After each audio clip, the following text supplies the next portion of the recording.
Okay, gentlemen, you both. Tony Weeks calls him in. Okay, right here is okay. Anything below that's low. Right here is okay. Anything below that's low. I want a good, clean fight. Obey my commands at all times. Above all, protect yourselves at all times. Let's go. Both of these guys, real professionals, no ridiculous posturing or talking or anything like that. They're here to fight. They both have great respect for their opponents, and everyone's looking forward to this one. This will be all business. The banger, Walters, Lomachenko. Hey, 6 wins, 4 knockouts. He can bang too. We'll see how it unfolds here. It's the footwork I want you to watch at Lomachenko. It is extraordinary. Here we go. They touch gloves. The southpaw is Lomachenko. This is round number 1. It's scheduled for 12. At stake, the WBO Junior Lightweight Championship of the World at 130 pounds. Nobody's got off just yet. This Walters feigning, trying to get in on him. They're trying to land a right hand. If you're Walters, you want to try and make him feel your power early. If you're Lomachenko, you might just want to cruise for the first couple of rounds, feel him out, see what you can do. And Christine, I think you talked to Lomachenko about that. That's exactly what he said, Colonel. He says, I'm going to give it about 4 rounds to feel him out. And it's rare you hear a fighter actually call out the round, but he is special. And he said, not to say I'm going to give away those rounds, but I'm not fully going to pressure this fighter until after about 4 rounds because he has such good defense. His proportions are perfect, and he knows exactly what to do in the ring. He's smart, too. So I'm going to take my time. Both of these guys showing great respect for each other at this stage with a minute gone in round number 1. Watch Lomachenko work, though. A little bit of movement with his gloves just to see how Walters reacts. A little bit of movement, side to side, upper body movement is what he uses a lot. Colonel mentioned his footwork, which is excellent. He's always unbalanced, leverage. It gives you angles also, and that really is an important aspect of his success. Yeah, he has a tendency, Rich, to step around guys and blindside them with shots. And any fighter will tell you the punch that you get hit with that you don't see is the one that hurts you. And Lomachenko tries to do that. Not much between them here in the first half of this first round. Walter's signature win was the spectacular knockout of Nonito Donaire 2 years ago. He has not ascended those heights since then, but he feels tonight could be the night that he does that with his power. By the way, that fight with Donaire, he was in a bad way at the end of I believe it was the 2nd or 3rd round. He got really tagged by Donaire, and he showed the ability to withstand and come back, and that was important. We don't know that about Lomachenko yet. We may find out tonight. Well, in that fight at 126, that was the division that originally we thought we were going to see this fight at, that the fans wanted to see last year. It didn't get made, but look, they're both fighting now at 130, a title on the line, and that's exactly what Walters wanted, was a shot at the title. And now that Lomachenko has won that title at 130, the fight got agreed upon, and here we are. Difficult round to judge. I think Lomachenko's probably landed more than has Walters in the first round.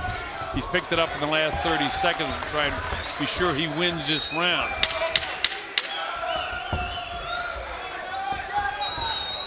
See that? He almost walks by his guy.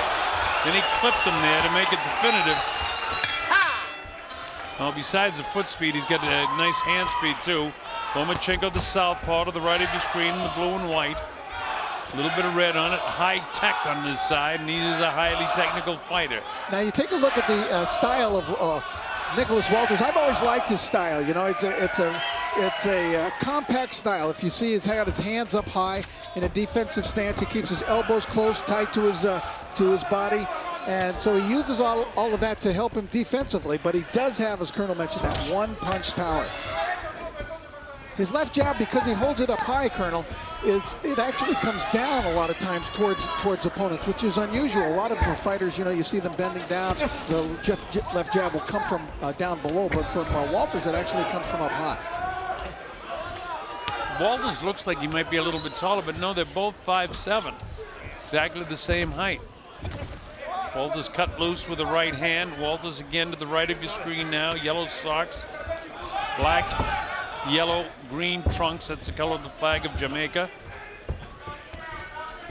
He trains out of Panama. He speaks English and Spanish.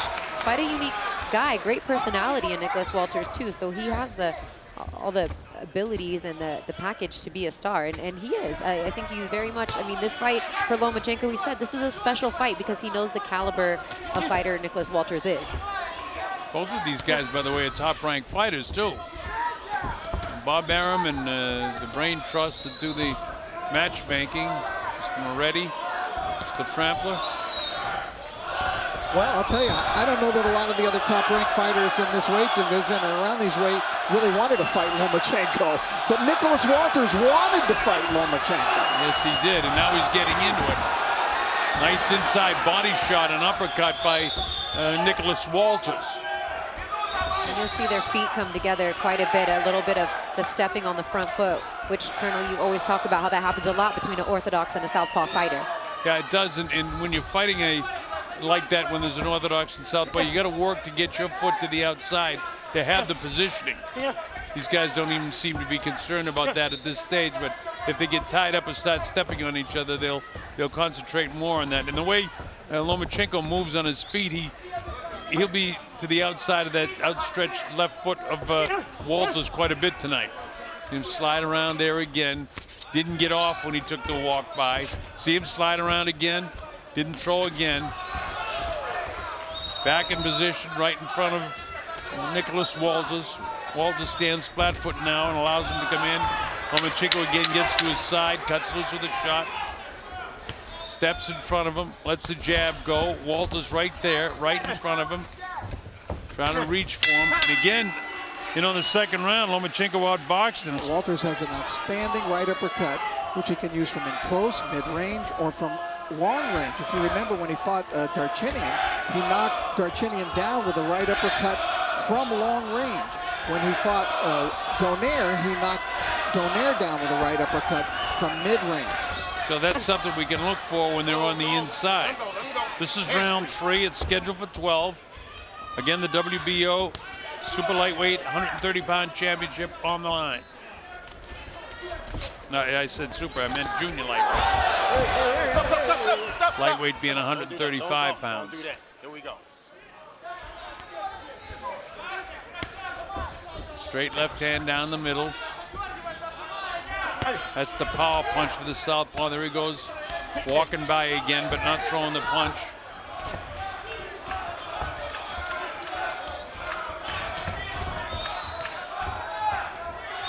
Another thing that I'm noticing here that I had sort of forgotten is that Walters moves very well on his feet too. He's out of there very quickly, Rich. Yes, you know, he because of the fact that everybody's been talking about Lomachenko's incredible versatility in the ring, and he is like a professor of boxing in there. People have tended to downplay what Walters can do in there. Well, I think Walters has turned it up a notch in this round. He caught Lomachenko with a real good hook to the body right behind that right elbow in the last volley of punches. Cracked him with the right hand. And just missed with the uppercut you were talking about as well, Rich. Yeah, he really hasn't shown that much. We'll wait to see if he has the opportunity for that. Well, and that's the hardest thing when you fight a fighter like Vasiliy Lomachenko, is that can you hit him? Can you catch him? Because his footwork is so good. His feet are on one side. He's throwing punches from the other side. Everyone wants to know if Walters will be able to knock him out, but you got to catch him first. Slick movement, but Walters is avoiding a lot of shots thrown by Vasiliy in this round. And see, he comes in, he caught him with the right hand there, threw 3 or 4 punches, caught him with one right hand. But Walters has landed a few in this round as well.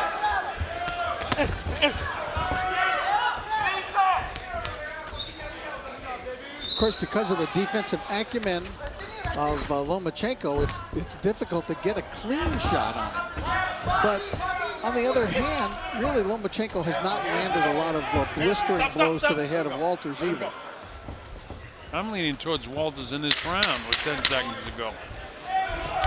The harder punches that I saw landed, and this is professional boxing as I say that, Lomachenko. This isn't like that so far. Now, Rich, I will ask you, do you agree that, or disagree that Walters won the 3rd round? I think I disagree. So you and I are totally at odds. But then again, you've called 1,005. Yeah, but I've scored over 10,000.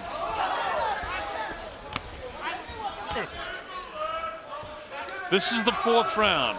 We're at the Chelsea, a nice tight venue. Seats about 3,500 people. It's jam-packed on a holiday weekend here. It's Thanksgiving in Las Vegas, Nevada. Cosmopolitan Hotel, Vasiliy Lomachenko in the blue trunks, and in the black with the gold and green trunks is Nicholas Walters, a former world champ. He was pushed down. Tony says no, no, no. By the way, for you folks watching in New Zealand, Tony Weeks, who is one of the best, especially heavyweight guys, he's a big, solid guy, a weightlifter himself in great shape, will be handling the heavyweight fight between Andy Ruiz and Joseph Parker down in New Zealand. And they couldn't have selected a better, more qualified referee to do a heavyweight championship fight. The Walters corner is calling for body shots from Walters. They want him to do more body work, and it's just so hard to catch Lomachenko. That's the problem. I think that's the good idea. I think that's the way he should probably progress here for a round or two at least, so that he can start touching. He has been flashing that right hand of his. He tried again, but it's such a difficult proposition so to connect. Frustrating, Rich. So frustrating for him. He tried to land a couple of body shots here, and just the bounce of Lomachenko made him, made those punches much lighter. Lomachenko has a little bit of that redness on the right side of his body, which is where Walters' left hand has attempted to land a power shot there. It just hasn't happened yet.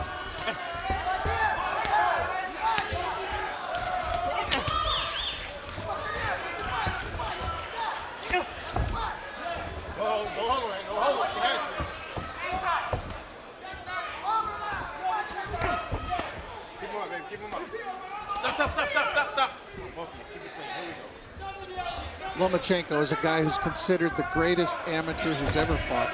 It's hard to argue with a record of 396-1. Well, I don't think anybody's had a record like that. So, 2 Olympic gold medals, 2 world championships in the amateurs. Tony Weeks says don't bang him behind the head. You pull him on the inside, that's exactly what's going to happen. Let's see if he turns it up a notch now, as he told Christina he would. This is round number 5, again scheduled for 12, world title fight.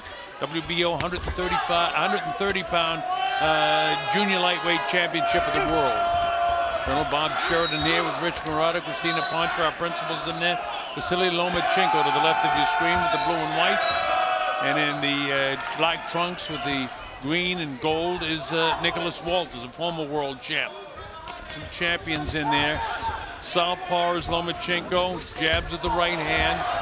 And he definitely looks like he wants to pick up the pace, Christina.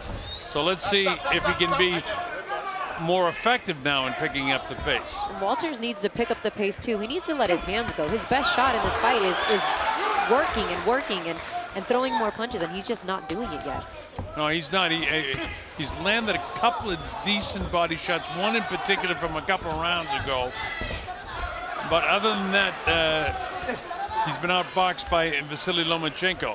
And now Lomachenko definitely has turned it up a notch. There's that step around, quick jabs with the right hand. When he does launch the punches from long range, you can see that Walters throws punches with speed. So he's got power, but speed of hand as well. And he went for the uppercut. That one landed a little south the border. Tony warns him, and he looks at Vasiliy and says, "You good?" He says, "Yeah." He's okay. There's that step around again where he's got his thigh like up by his hip and blasts him with the left hand on the inside. It really takes him far to the right, which gives a very unusual and difficult and uncomfortable angle for his adversary in the ring. Yeah, well, you can't hit him when he steps by you like that. You get no leverage with your left hand, and unless you can spin around and pivot. But he's got that block because he's got his leg right next to you, his left leg right next to your left leg. Another thing to love about Lomachenko is the fact that this is a guy that wants challenges. You know, he's fighting really good fighters. You know, he too wanted to fight Walters. And, you know, Walters is a big challenge for him. But, he told Bob Arum when they first signed him that he wanted to fight for a pro title in his first professional fight. They couldn't get that put together, but It wasn't long after that he did fight for a world title. I mean, this guy's already had 2 world championships in 7 fights. And every fight, all he wants is meaningful fights. He's like, I don't want tune-up fights. I don't want fights against guys that aren't either for a world title or at the top of the division. He's 28 years old, and he's had his, you know, his time as an amateur fighter, more time than most, and now he's ready as a professional. He thinks to fight the very, very best, and so far, so good. Very, very successful, and he's had another good 5th round where he did, in fact, as Christina pointed out to us before the fight, that this is exactly what he wanted to do. They both weight, they both posture. That's something I haven't seen. As a lead announcer and a color commentator, we don't have to agree all the time, and because the judges don't agree all the time. Yet we view fights much the same way, and so do they. But there's not a lot of difference in some rounds, so I'm glad that happens. Okay, we head to the 6th round in the scheduled 12-round affair. Lomachenko turned it up a notch in the last round, a little adrenaline flow. Now let's see if Walters can do the same thing, because he needs to do that. He needs to get to the body of Lomachenko, and he needs to throw that uppercut.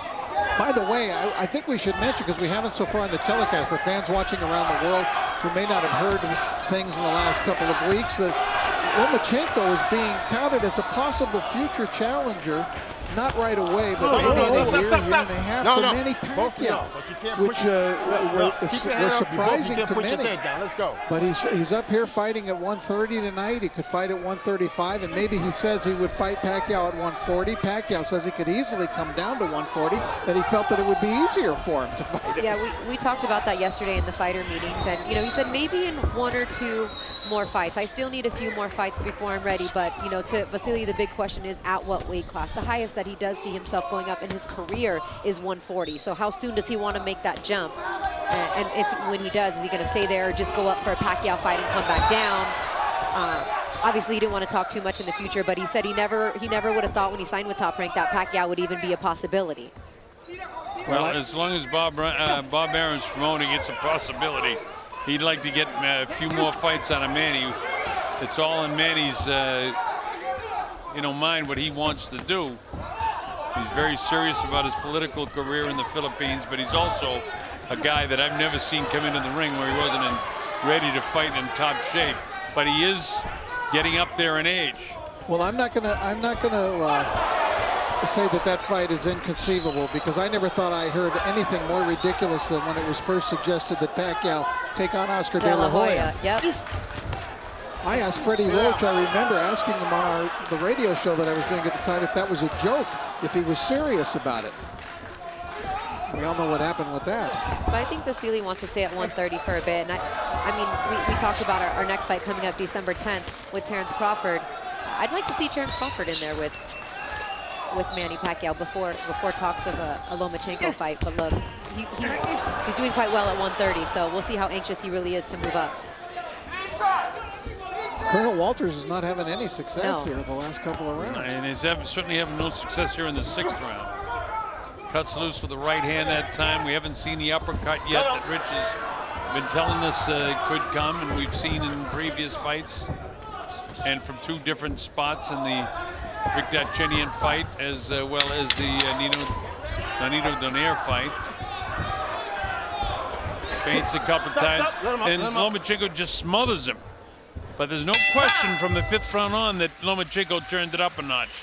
We move to the second half of the fight. This is round 7. We're at the Chelsea. It's a beautiful theater here, beautiful for fight fans. Everybody's got a great seat. The Cosmopolitan of Las Vegas, Nevada in the USA. 2 terrific champion fighters in there. Nicholas Walters, who held the title at a couple of weight divisions, and now Vasiliy Lomachenko has held world titles and only his 8th professional fight, but we've talked quite a bit about his amateur career, and that's why he's so successful at age 28 and only in his 7th professional, 8th professional fight. 6 victories, 4 knockouts, just a master boxer. There's that step around again. But more often than not, when he comes around now, that time he was able to land the punches. He got an uppercut in there and blindsided him with the right hand. Look at it, steps around. But more important, as we pointed out, when he does that step around, he's right next to the body of his opponent, in this case Walters, and Walters can't figure out what to do. He can't land that right hand. I mean, he's completely taken away Walters' ability to land that power shot with his footwork, the way that he moves to Lomachenko's right, which is Walters' left. Exactly right. And there's Lomachenko turning it up a bit. Missed his wild shot, as did Walters. Walters misses his left hook, but Lomachenko catches him downstairs, cracks him with the right hand upstairs, bangs that left ear, gets the jab out there. Lomachenko's work output is increasing from all areas. Look at in his punching, in his movement, in his angles. Here we go. And Here we go, Walters turn around. right now has no answer for it. No, he doesn't have an answer, and his legs looked a little bit weak as he was pulling out of there as well. So maybe the accumulation of punches here at the halfway point in this fight is beginning to catch up with Nicholas. As that step around again, he blindsides him, and there is no answer for that. I've never seen anybody else able to execute that move. And especially for the southpaw against a right-handed fighter. That time he uses the forearm. Lomachenko again outfoxes him on the inside. Where's Walters' uppercut? Look at the hand speed there of Lomachenko. That was the thing that shocked me about Lomachenko the most, was when he fought Gary Russell, who has incredible speed. And it turned out in the fight and their exchanges that Lomachenko turned out to be the faster guy. And look at Lomachenko here, left hand lead. Let him go. Tony's get in there and says, don't hook down on those hands. Walters is completely confused. And Lomachenko's only picked up the pace. He certainly has. Stop. Let him And go. again, the Let him arms go. get tied up again. Lomachenko pulls up and makes sure the referee understands what's going on here. Is he quitting? He's getting in Tony Weeks' ear about something. He got off his seat. I'm not sure if Nicholas Walters He's is going to done. continue. He's That's done. it. All over. Fight's over. The fight's all over. He quit in the corner. He quit. Wow. Wow. He was getting outboxed and he was getting beat up. And he said no to Tony. Tony went over to check on him. Kind of anticlimactic, but gee, what a great effort by Lomachenko. The challenger informs referee Tony Weeks he is unable to continue. The winner by TKO victory and still WBO super featherweight champion of the world, Vasiliy Lomachenko.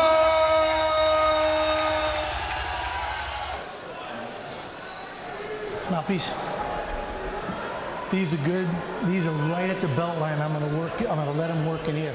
I gave you both instructions in the dressing room. I want to mind you, listen and obey my commands at all times. Protect yourself at all times.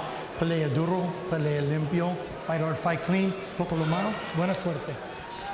Lomachenko, who won a world title in just his third pro fight, hasn't happened in boxing in 39 years, who won a second division world championship in his 7th pro fight. That's boxing's all-time record. And now another step forward as he continues to try to reach his goal of being considered the pound-for-pound best in the world. You know, I mentioned earlier that fighters remind me of movies. If Lomachenko was a movie, he'd be The Matrix. He'd be Neo, the guy dodging everything. You can't touch him. Lomachenko's told us in the fighter meeting he's going to start slow. He likes to show his talent. He likes to just start slow, start smooth, and then open up later in the fight. And you know what talent that shows to me, Timmy? His intellect. In other words, he likes to see things, pervade things. He likes to think. Solve the puzzle. Unlock it, and then finish it. You know what I like about Lomachenko? I like the fact that he's directly in front of you. He's not moving around, dancing around, trying to find angles. He's directly in front of you. You think he's in punching range, he gets out of punching range. You think you can hit him, he makes you miss. He's constantly putting pressure on you, inching forward, putting his right foot on the outside of your left foot to get in position to land punches. Like a great fighter in the 80s, Pernell Whitaker. You know, it's interesting. We make so many comparisons often with Lomachenko with some of the all-time great defensive fighters, but yet many of his punch stats also play to the other side of things, that he can be so skilled offensively. Now, you say a little later on that's when that comes about. I'll tell you one of his skills right now. He changes his opponent's mentality. Right now, Marriaga, who usually starts a little faster, is tentative. Why? Because he's afraid of missing. Great point. Opponents land only 17% of their total punches against Lomachenko. That's number 2 in the world, behind the only other 2-time Olympic gold medalist who's a champ currently, Guillermo Rigondeaux. In other words, he changes your mentality. He makes you think about not getting hurt, not getting caught, instead of catching the other guy. Marriaga did something that he needs to do and go down to that body. He went down there with the right hand to the body. That's one way to take some air out of those tires. Those tires of Lomachenko. Go downstairs. Put some water in the basement. Lomachenko, so accurate. Lomachenko puts so much pressure on you. It's like having a car just burning gas in the middle of the driveway. Comes in with a left hand to the body there. Perfect range right in front of you to be offensive, yet defensively superb. Flicking that right jab, doubling up that time against Marriaga. Constantly inching forward, putting pressure on the fighter. And he will inch backwards when you come forward. Like that. With the second round against Marriaga. Lomachenko's been bigger lately. Last 3 fights, 129, 130 pounds. While the last 3 fights, Marriaga has been between 125, 126. Basically a featherweight and a junior lightweight. Well, Lomachenko's going up in weight because nobody wants to fight him at 126.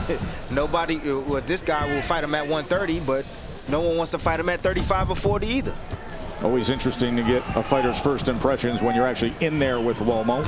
Bernardo Osuna was listening in to the corner of Miguel. Yeah, and they said what any corner would say, but this is tougher against Lomachenko because of his skill set. They said, you've got to roll with his punches and then counter with the right. The right is going to be the key to beat this southpaw. Marriaga was on the floor in his last fight. That might not be too far away from his memory. That was a thriller, entertaining battle back on April 22nd for the featherweight title against Oscar Valdez. He was knocked down in the 10th round from a left hook that you referenced. Sometimes you can have bats in the belfry. Sometimes you can have bad memories in your mind. Marriaga might still have that bad memory in his mind. And now he's got the boogeyman in front of him. See Lomachenko utilizing the jab a little more here. A wide right hand. Right hand can often be so effective against southpaws if it's shot straight down. Marriaga right now is fighting the wrong game plan against Lomachenko. How so, Timmy? If he wants a chance to win in this fight, he needs to step to Lomachenko, bang him to the body, make it rough and tough, make it an inside fight, and he's bagging up. Every time Lomachenko steps forward, he's bagging up, like he's trying to outbox him. The problem is when Marriaga steps forward, quite often Lomachenko will go back just enough to make him fall short and make him feel that he's falling into a trap. Useful right hand to the body. If Marriaga comes forward 6 inches, Lomachenko has the ability to go back 8. Lomachenko continues to touch him with that southpaw jab, that right hand. There he does it again. Yeah, the old timers would say it so far very simply. Lomachenko's the boss. More steady work rate here as we come to the final moments of round number 2. A round in which Lomachenko has landed 36% of his jabs thrown.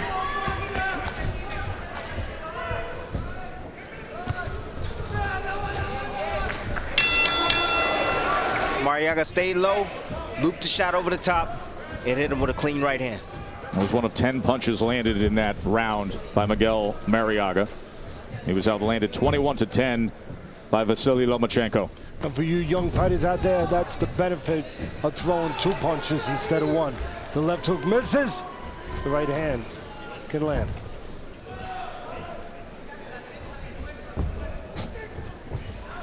I asked Lomachenko in the fighter meeting, I said, what happened in that Salido fight? And he told me I started late. And what I think what he means by that is he gives a couple of maybe 4 or 5 rounds. He feels the guys out, wears them down a bit, and then goes in for the kill.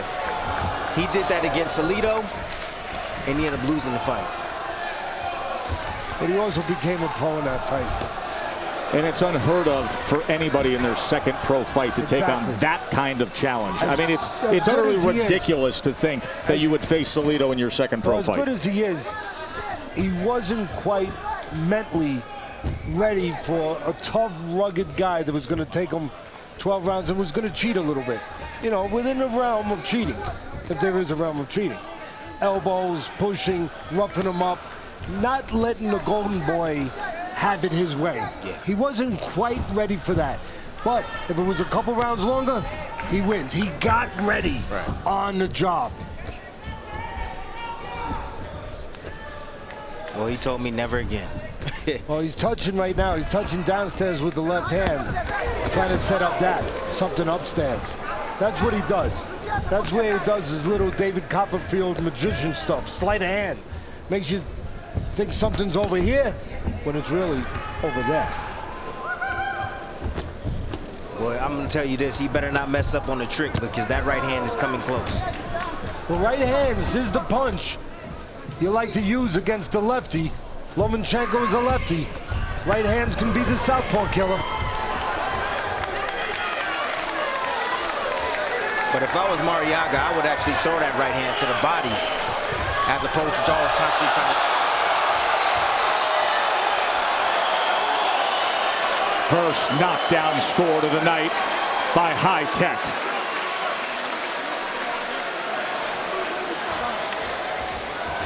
He says, come on, I'm going to sit right here in this neutral corner. You come to me. Look at this. Loma waving him in. Wide right hand from Marriaga dancing in his face. He's the spider telling the beetle, come on in. Boy, oh boy, is he entertaining. He says, let's make a fight of it. Knockdown scored, antics played, Vasiliy Lomachenko. Not a devastating punch, but between legs and punch, a 10-8 round. Straight left hand that puts Marriaga down. As you see the CompuBox numbers, the power punches in that third round, 41% landed by the champ. Listen, if the truck hears me, look at their feet a little bit. I'm going to tell you, this guy is so calm, Lomachenko. And I'm not saying he's cheating, but he's doing anything that's available to him. He takes his right foot, the lead right foot, and he steps on the lead left foot of his opponent, knowing that he's going to trip him up, knowing that when he throws something at him, he's going to try to pull back. And guess what? He can't pull back. He gets caught with the left uppercut. Such a sharp, accurate punch by Lomachenko moments ago with that left uppercut. Joe, watch the Look at him, putting his face right out there, lowering his guard defensively. Just punking Marriaga. Well, that's being Frank Sinatra a little bit. He can croon, he can hit the high notes, but he also knows how to woo room. Well, he's discouraging. I think he's just trying to discourage Marriaga and let him know I can do anything in this ring. Absolutely. Doesn't matter what you're trying to do. Breaking his will with both speed, defensive prowess, every which way. And spirit. You got it. Touching him. Some pity pat and then some power punches. Remember, he lands 51% of his power punches, number 3 among all-time active fighters. And he doesn't let you breathe. Right on top of you each and every time, Teddy. On you, like that old saying, like a cheap suit. He ain't so cheap, though. No, he's not. Took an angle right there and landed the right uppercut. Took that angle to the left, and there was a clash of heads that Jack Reese He's going to peek at both men, see if there's any damage. And there is blood now coming from the left eye of Vasiliy Lomachenko. That's the first time Lomachenko has been cut since his pro debut. He had a small cut in his pro debut under his left eye, also from a head clash. I could tell you this, he's gonna be upset when he goes into the dressing room tonight, because he says that he raised his performance on how he looks after his fight. He got a cut over one eye, and he has a little welt over the other eye. He won't be happy tonight. It's a near slit near that blue corner. Could be some ice or water. What an accurate right hand getting around that guard of Marriaga. Lomachenko picks up the pace for just a moment here. Closing moments of round number 4. Clash of heads has caused a cut around the left eye of Vasiliy Lomachenko. He fights on, doubles up that left hand, goes to the body, then shoots it upstairs. So I'm not the jury here, but I'm just going to say, when you're frustrated and you get to the place where you're at the cliff of hopelessness, sometimes you try anything, even a headbutt. It looked like he threw that head forward. Either way, a cut on the left corner of the eye for Lomachenko. That review looked like to me that Marriaga actually went back, hit the ropes, and bounced off the ropes. Yeah, you can catapult yourself. You can hit that rope and then you can bounce off it accidentally on purpose, or maybe just accidentally. Look at how he's able to follow Marriaga and place those punches. Marriaga now. This is where you got to go to the body. No, that's where you got to go to the body. Look, very hard to give it the merit to Lomachenko. He's as close to flawless as we have in this business right now. But right there, the head's moving, the body's stationary. Go downstairs, put some water in the basement. Take that head movement away. Straight right hand from the tough Marriaga. Veteran contender from Colombia. Hey, even Neo in Matrix every once in a while made a mistake. Remember, Knockdown was scored in round number 3. So there's that little trick we talked about, or we showed in the breakdown on film earlier, where Lomachenko was to his right and throw the left hand. As you said, Timmy, every which way he can dominate you, including the mental side of things. This is a fighter in complete control each and every time he's out there. Touching him to the sides, then goes to the head. Now creating just a little bit of space is the southpaw. He's not just touching him, he's using throwaway punches. Throwaway punches that he doesn't care whether or not they land in any kind of definitive way. They set up something on the back end. Like the master teacher he is, Teddy, right? And it keeps Marriaga's hands at home to where he can bang on him and step around him and get on those angles.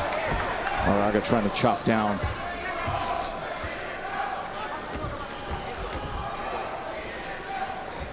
That's where he needs to go, downstairs to the body.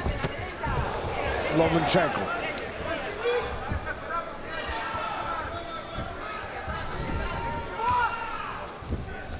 Don't be surprised if you see some looping shots every once in a while when Marriaga puts those earmuffs on, because you can go around the ear with shots. End of 5. Lomachenko starting to showcase those sublime skills of his. Well, Coach, I'm going to tell you this. He's brilliant, but I do not like it. You know, this is boxing. Anything can happen. Just takes one punch that you don't see. He can get careless at the wrong time and get clipped, and you can call it an accident or a lucky shot, and it's the end. He doesn't play those antics when he's in that kind of danger zone. He's always out of that danger zone. His opponent's backing up, he'll drop the hands. He knows exactly when he can get away with those tactics. Round 6, of course, championship. 12-rounder with the WBO junior lightweight title on the line for Vasiliy. See, what you got to do with Vasiliy, it's kind of like, again, being in a place where you're watching a magic act. you don't necessarily follow what the magician wants you to follow. He takes you and he takes your eyes and he places them somewhere where there's a little bit of a trick of hand, sleight of hand, where you can't see where the trick's coming. What he'll do a lot of times, Lomachenko, he'll move to the side.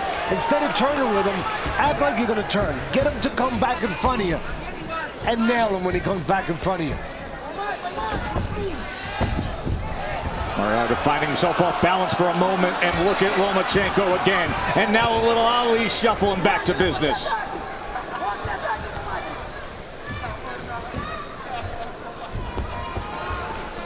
All these things are great. I mean, he looks great. He's possessing, he's wowing the crowd and everything. But I just turn it up. I want to see, he got all them skills in the world. Turn it up on this guy. I think it's only a matter of time before he does, Timmy. But Timmy, the one thing that he doesn't have hydrogen in his punches. That's the one place he hasn't been gifted. Not a huge puncher. He wants to break you down. He knows what his strength is, and I hate to use this word, but he might even know what his weaknesses are. Kind of like the Clint Eastwood movie. You know, man must know his limitations. Coach, he's a bully. He loves beating on people. That's what he's doing here at the end of 6, Timmy. He's a bully. He can back it up. He's picking up the pace there. Strafing attack, landed that right hand that time. Look, he's being forced to do it on the front end with an opponent who's just trying to survive right now. If he has to do it on the back end, back up and counter, he can do it. 6 dominating rounds in the books for Vasiliy Lomachenko. Yeah, I mean, the difference with Crawford is number 3 on my pound-for-pound list. Lomachenko number 1, Ward number 2. 2 and 3, very close. I mean, that's a great compliment just to be that high. But for me, Crawford, believe it or not, he has more physical ability than Lomachenko.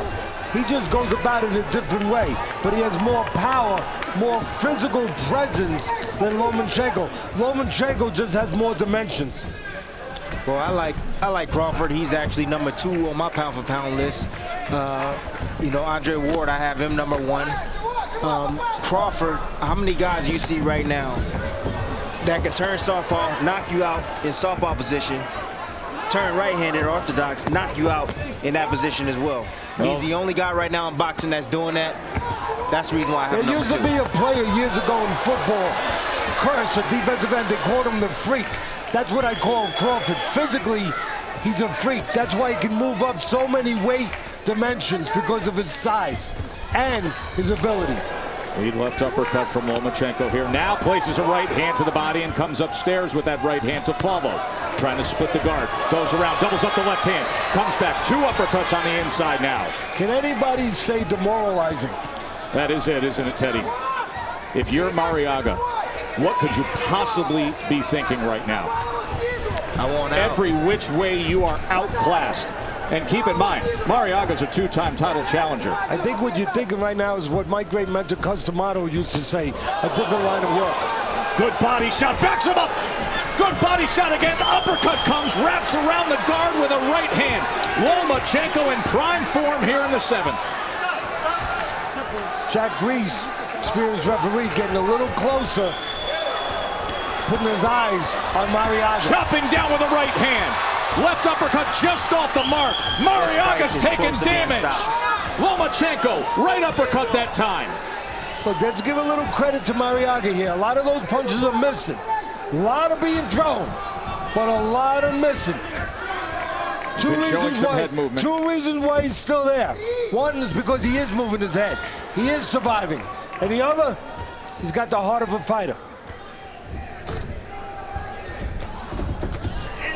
Vasiliy settles in for just a moment, creates some range. Let's see if he goes on the attack in these last 20 seconds.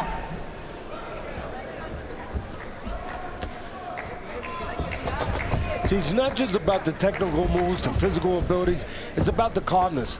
You have to be very calm to see the things in that ring in an uncalm place that Lomachenko sees. Bolos up that left hand before firing it off, and a knockdown scored with a sweeping punch from Vasiliy.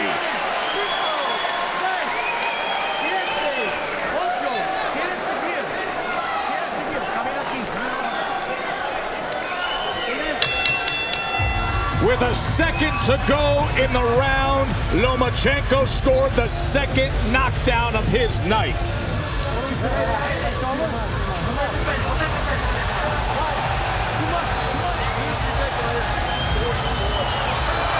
That is it. Fight is over. Marriaga will take no more.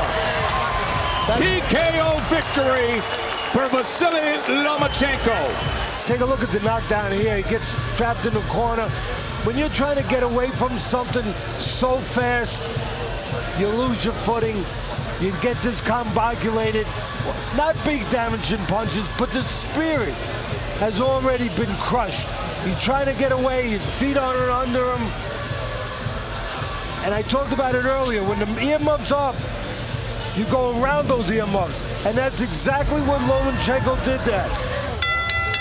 Ladies and gentlemen, the challenger's corner informed referee Jack Reese that he was unable to continue. The end comes at the very end of round number 7. The winner by TKO victory and still WBO junior lightweight champion of the world, Vasiliy High-Tech Lomachenko. Exactly what he said he wanted to do tonight. Okay, gentlemen, you both received your instructions in the dressing rooms. Obey the commands. Protect yourselves at all times. Right now, we're going to call it here, just under the letters. Right here, just under the letters, all right? Tap it up, let's go to work. Much was made of coming up 2 weight divisions for Rigondeaux to take on Lomachenko. They weighed in again by way of a clause in the contract this morning to make sure there wasn't too much weight gain by Lomachenko. At 9 a.m., Lomachenko had breakfast. He came in at 137. Rigondeaux checked in at 130 this morning. 12 rounds for the 130-pound world championship. Timothy Bradley, what will you look for early on here? This is going to be a chess match, a high-level chess match. Lomachenko normally starts a little slow. He picks it up midway point. I think in the beginning, I think he's going to be looking at Rigondeaux, trying to check out his plan, see what he's trying to do, what he wants to do, and he'll pick it up midway point. One thing we didn't mention in the tail of the tape, these guys have fought together more than 900 times between them. There is 1 loss since 2003. An absurd combined amateur and pro record of 885 and 14. 885 wins between their amateur and pro careers with these 2 guys in the ring. Rigondeaux just landed a quick 1-2 on Lomachenko. Lomachenko had his guard partially up, but I thought something went through right there. He met Lomachenko where he was going to be.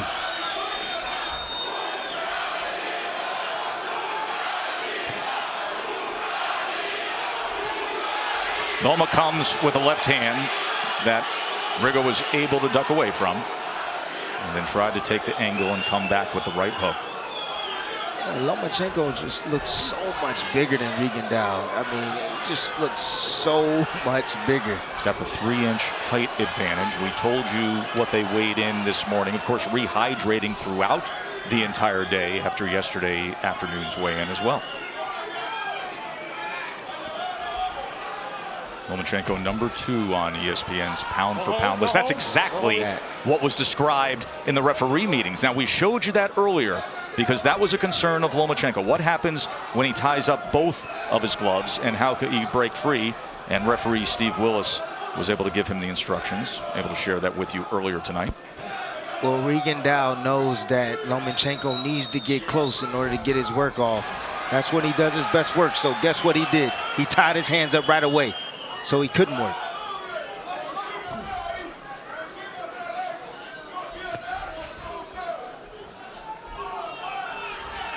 I believe these rounds are going to be really tough to score.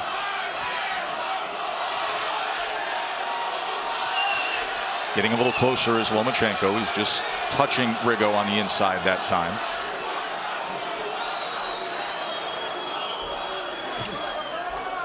See the footwork, doubles up that jab with the right hand.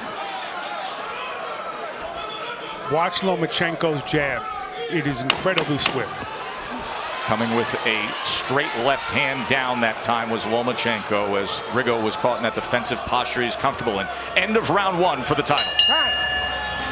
Rigondeaux didn't allow him to work, but that is exactly what he was complaining about to the referee and showing him that's what and he wanted to figure a way out how he can get his hands released. Lomachenko says he learned all he needed to about professional boxing in his second match against Orlando Salido. Guillermo Rigondeaux might still teach him a thing or two. Right now, Rigondeaux looks sturdy. Not fazed by all the movement that Lomachenko's doing. Looks like he's in total control. But that right hook right there looked like it stung Rigondeaux a little bit. You could hear it. Bernardo Osuna was listening in to the corner of Guillermo Rigondeaux. Bernie, what can you tell us? Pedro Diaz, who trained Guillermo Rigondeaux during his amateur career on his way to gold medals, told him, go win points.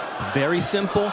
Very precise instructions. Now, how does he do it? That's the question. Now, that is the big question, because he has gathered up points throughout his career and then coasted home with that classic Cuban style. Piling up points is an amateur way of thinking, is it not, Tim? I mean, it's about points, of course. But the thing that I just witnessed right now is that, and the ref didn't say anything about it, but he just clinched them again. And he walked them back to the ropes. And the refs didn't have anything to say about it.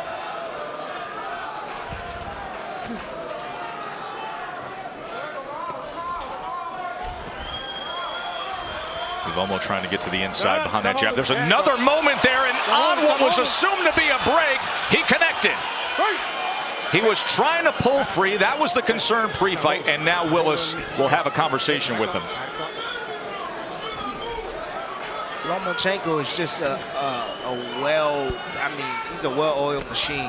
He can fight anywhere. He knows every area of the ring, inside, outside, you name it. And that has a lot to do with the footwork that came about with a unique find by his father when he was a kid. He took him away from boxing for a little bit, Mark. When he was 6, 7 years old, his father insisted on 4 years of Ukrainian dance. He said, no, Dad, I don't want to do it. Can I find another sport?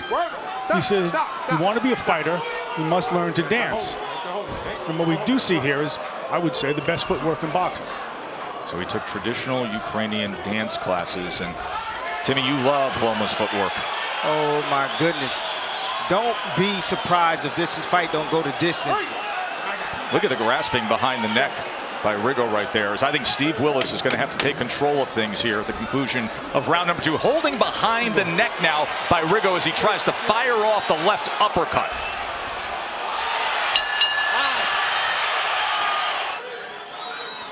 Back here at the theater at Madison Square Garden, the world title fight, and it has really heated up, mostly because of the action we saw in that final minute of round 2, when Lomachenko had that desire to just keep fighting through what he was trying to pull his arms free of a break, and he landed a solid left hand against Rigondeaux.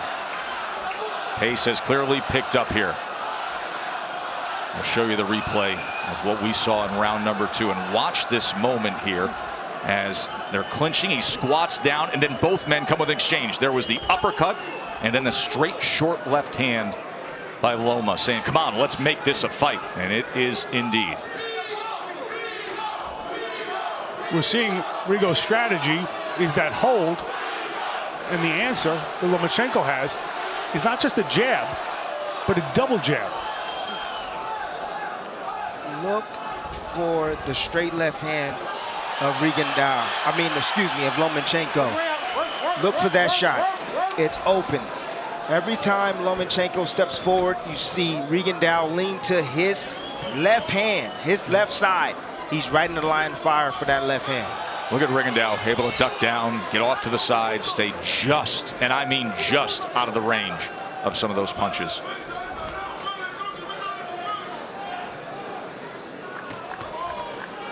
There are moments when you watch Lomo and you see what he's able to do with his hands at short range, and then you think about some of the unusual training that you witnessed, Mark. Stuff with the tennis ball on the end of an elastic string, catching quarters in midair. He's trained for dexterity, both physical and mental. And what they're really going for is the moment where he improvises.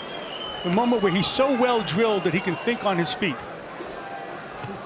I don't know, to me, it seems like Rigondeaux a little bit, looks like he's discouraged a little bit, in my opinion. What do you see, Tim? I don't know, his facial expression, the way he's reacting. You know, there's nothing that he can do right now besides hold to keep Lomachenko off of him. Loma was able to land a left hand underneath that right elbow, left hand to the body moments ago here in round 3. Steve Willis with a quick talk to Rigo. Tripling up, a right uppercut is the champ. He is playing with Rigondeaux right now. When Lomachenko is at his best, he doesn't look like any other fighter. He has what Pacquiao had, what Ali had. Looks like Lomachenko. He's a little bit of the best parts, the most sensational parts, the most entertaining parts of some of the all-time greats. But to your point, we haven't seen it before.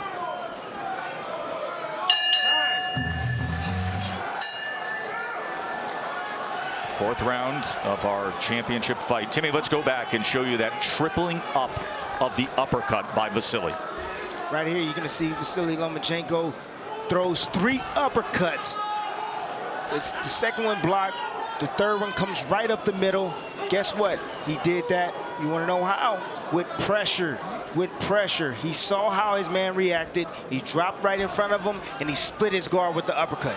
Just the fact to throw a triple uppercut alone, that is Vasiliy Lomachenko. Let's check in with our ringside reporter, Bernardo Osuna.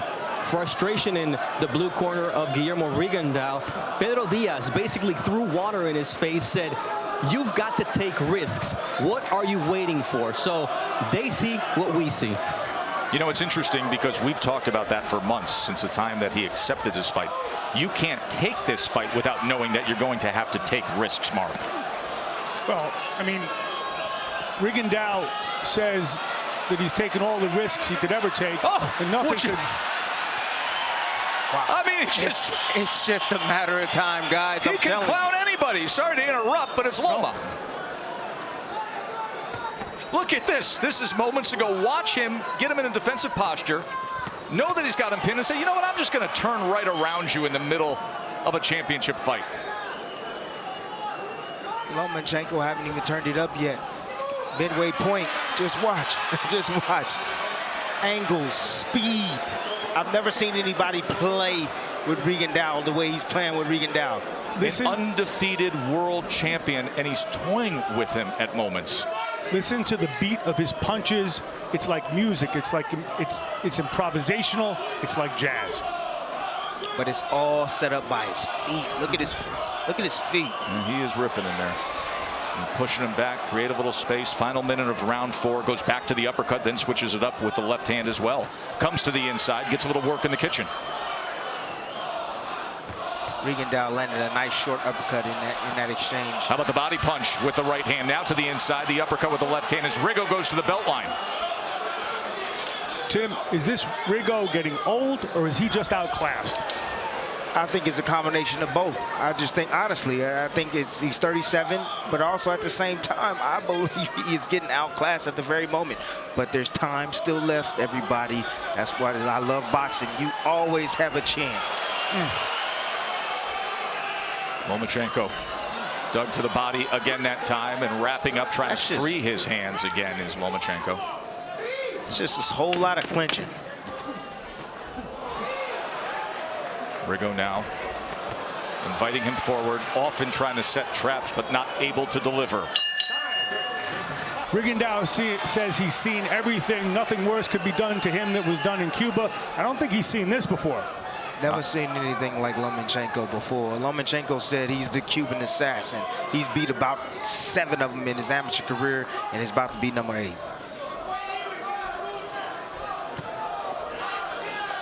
Lomachenko has been brought up by his dad, Anatoly, to be what he is seeking to be, and that is the perfect fighter, the most skilled fighter to ever live. That is the goal. This is such a unique relationship with Anatoly, Mark. It's usually a failed experiment to create a perfect athlete in anything, much less a sport. It is dangerous and treacherous. is this one. The strength and conditioning coach, Cecilio Flores, asked Anatoly, when did you know? Anatoly turned to him and said, before he was conceived. You know, we rave about him, and someone would look at the record and say, yeah, but what about that one loss? Well, folks, when you fight a world champion for a world title in your second pro fight, and you make that transition to the pro ranks, guy comes in overweight, roughs you up, continued low blows. It's a learning lesson. But Mark, when you go back to the past, and this is where Floyd Mayweather did a disservice to the sport for many years, because we started overvaluing the zero in the loss column. But all the greats of past generation had a loss. In fact, they used to say you're not even ready to fight for a world title until you've learned from a loss. Oh, I don't think your career becomes a dramatic proposition until you lose. A loss is the most overrated commodity in all boxing. There was a punch right there on the break. You saw Steve Willis come in, and then Rigo still through, but this has become an issue with the clinching, and there's a combination from Rigo.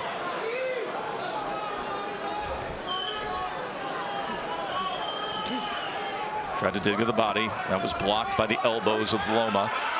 Bent over time and time again. It's really, I'm going to tell you this, it's really hard hitting a guy that's going down so low like that. It really is. That time he turned to give an angle with the right hand. Well, Lomachenko, there's nothing that he hasn't seen. There's nothing that he can't do in the ring, and he's going to find a way on how to hit this man while he's down like that. What would you be doing, Tim? Well, I would go to the side he leans to. I would throw my right hooks like he's there right there. That's what I would do, and come behind it when he pops up with the straight left hand. You have to remember, this is a guy who has not lost since 2003, and the best he's got is ducking and holding. Mary threw his punch with the most intent that we've seen tonight. Look at Lomo as he's being ridden back in a headlock that time, looking over to the referee. I think Steve Willis is going to have a lot of work ahead of him as we get to these middle and later rounds here of this world title fight, as Loma's in control.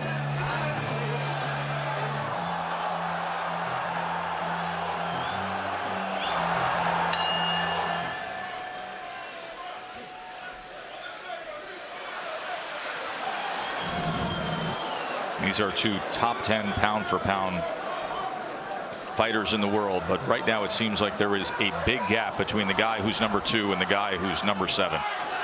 For a guy who considers himself a gentleman sportsman, Lomachenko, he certainly adapted well to a dirtied up style, wouldn't you say, Tim? That he learned from the Salido fight. You know, that was something that he was missing in his repertoire. You know, and I like it. I honestly like it. He's not going to allow anybody to be dirty with him and hit him with low blows or hit him in a headlock. And that's the way you react as a professional. If you want to be dirty, I'm going to be dirty right back. If the ref doesn't want to do anything about it, I'm going to do something about it. Bernardo, what can you offer? You know, in the corner, it was very interesting because they told him, we want you to spin him, we want you to feint and then throw quick combinations, and reminded him of that Salido fight because that's what changed. And you'll remember what he told us in the fighter meetings. Lomachenko said, I only need to make a mistake once and I learn, and that's what he's proven tonight, much to Tim and Mark's point. Yeah, that Salido fight was the great learning experience. Put a notch in the belt. And now he's dealing with it perfectly here against Rigondeaux. And you can see he's getting a little more used to some of these tactics, especially with Rigondeaux bending down, creating a little bit of space, and then pumping in those right hands. Now turns to the side, takes the angle to the left to try to find something.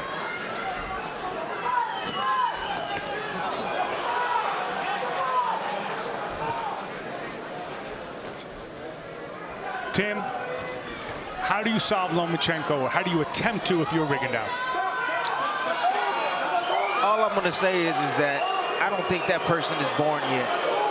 I truly believe that. His footwork. There's a point deduction now, as Rigondeaux is going to be docked a point. I mean, he is so far down on the scorecards, seemingly as it is, but that is the first moment that Willis is making him and holding him accountable here. The writer Bryn Jonathan Butler did a study on Cuban fighters, and he said that Rigondeaux's face was the saddest I've seen on the island. And that pathos is what I saw in the corner there. a defeated guy. Guy who was once a hero to countrymen, and then Fidel Castro called a traitor as he was trying to find freedom. And he found freedom, and he found wealth, and he found fame. But tonight, deep into the autumn of his career, he is finding the most skilled fighter in the world opposite him. Another combination from Loma, and Loma once again looks over at Willis. As we come to the end of round number 6 here.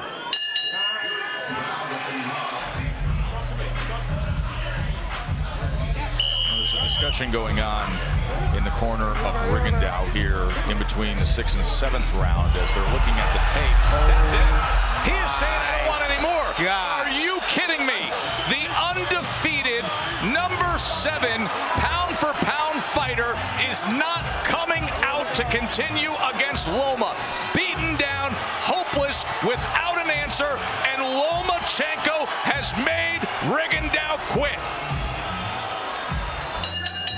Ladies and gentlemen, here at Madison Square Garden, the contest comes to an end as the challenger, Rigondeaux, has indicated an injury to his left hand. His corner tells the referee he cannot continue. At the end of round 6, the winner by TKO victory, still the WBO super featherweight champion of the world, and the new claimant to pound for pound as the best fighter in the world, Vasiliy Lomachenko. Two of the very best, Lomachenko, Linares. Received instructions in the dressing room. I expect a good, clean fight. Protect yourselves at all times. Obey my commands at all times. Ya que tienes reglas en el camerino, protéjase todo el tiempo y obedeces mis órdenes todo el tiempo. Touch him up. Timothy Bradley, you have been in spots like this before. Your trilogy with Manny Pacquiao, your night of conquering Juan Manuel Marquez. What do you think of early when you have this task in front of you that Jorge Linares is charged with? Well, once you get in the ring, all that nervousness you had in the locker room leaves you. This is like your home. You have experience. You've been here before. Now it's time to see who's the best fighter in the world is now. Linares and Lomachenko, round number 1 for the lightweight title. I want you guys to take your eyes to Loma's front foot, that lead foot. He always tries to get that front foot outside his opponent. Absolutely critical for a southpaw, so that they have the advantage to shoot that straight left hand. There it comes with it as he fires it for the first time.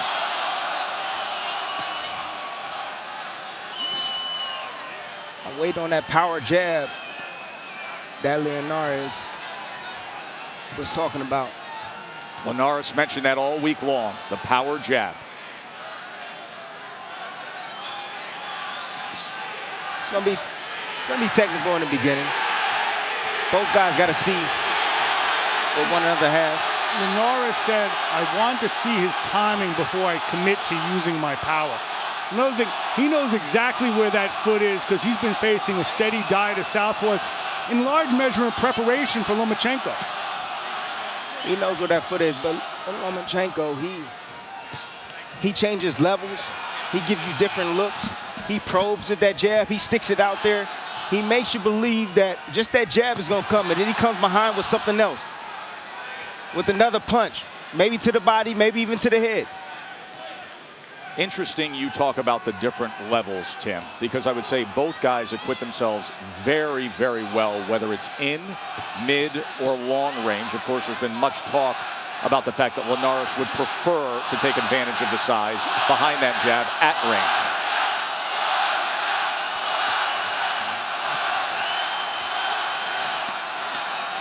The chance for Loma have already started up here at MSG. But you look at Linares' head is staying right in the middle.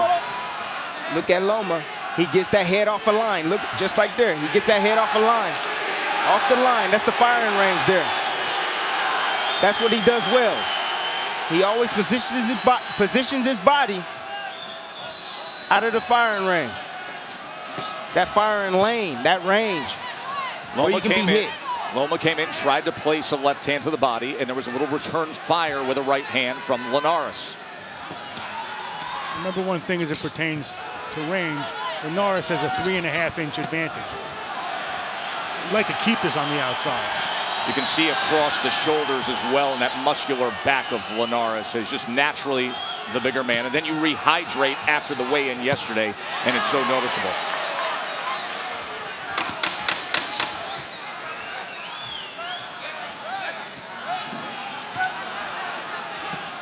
Left hand to the body from Lomachenko. End of one.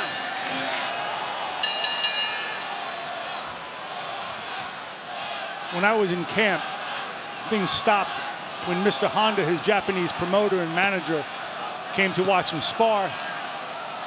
The gym was closed for the 9 rounds. And what Mr. Honda did afterward, forget managing, he trained him. And they spent a lot of time on the power jab and power shots in general.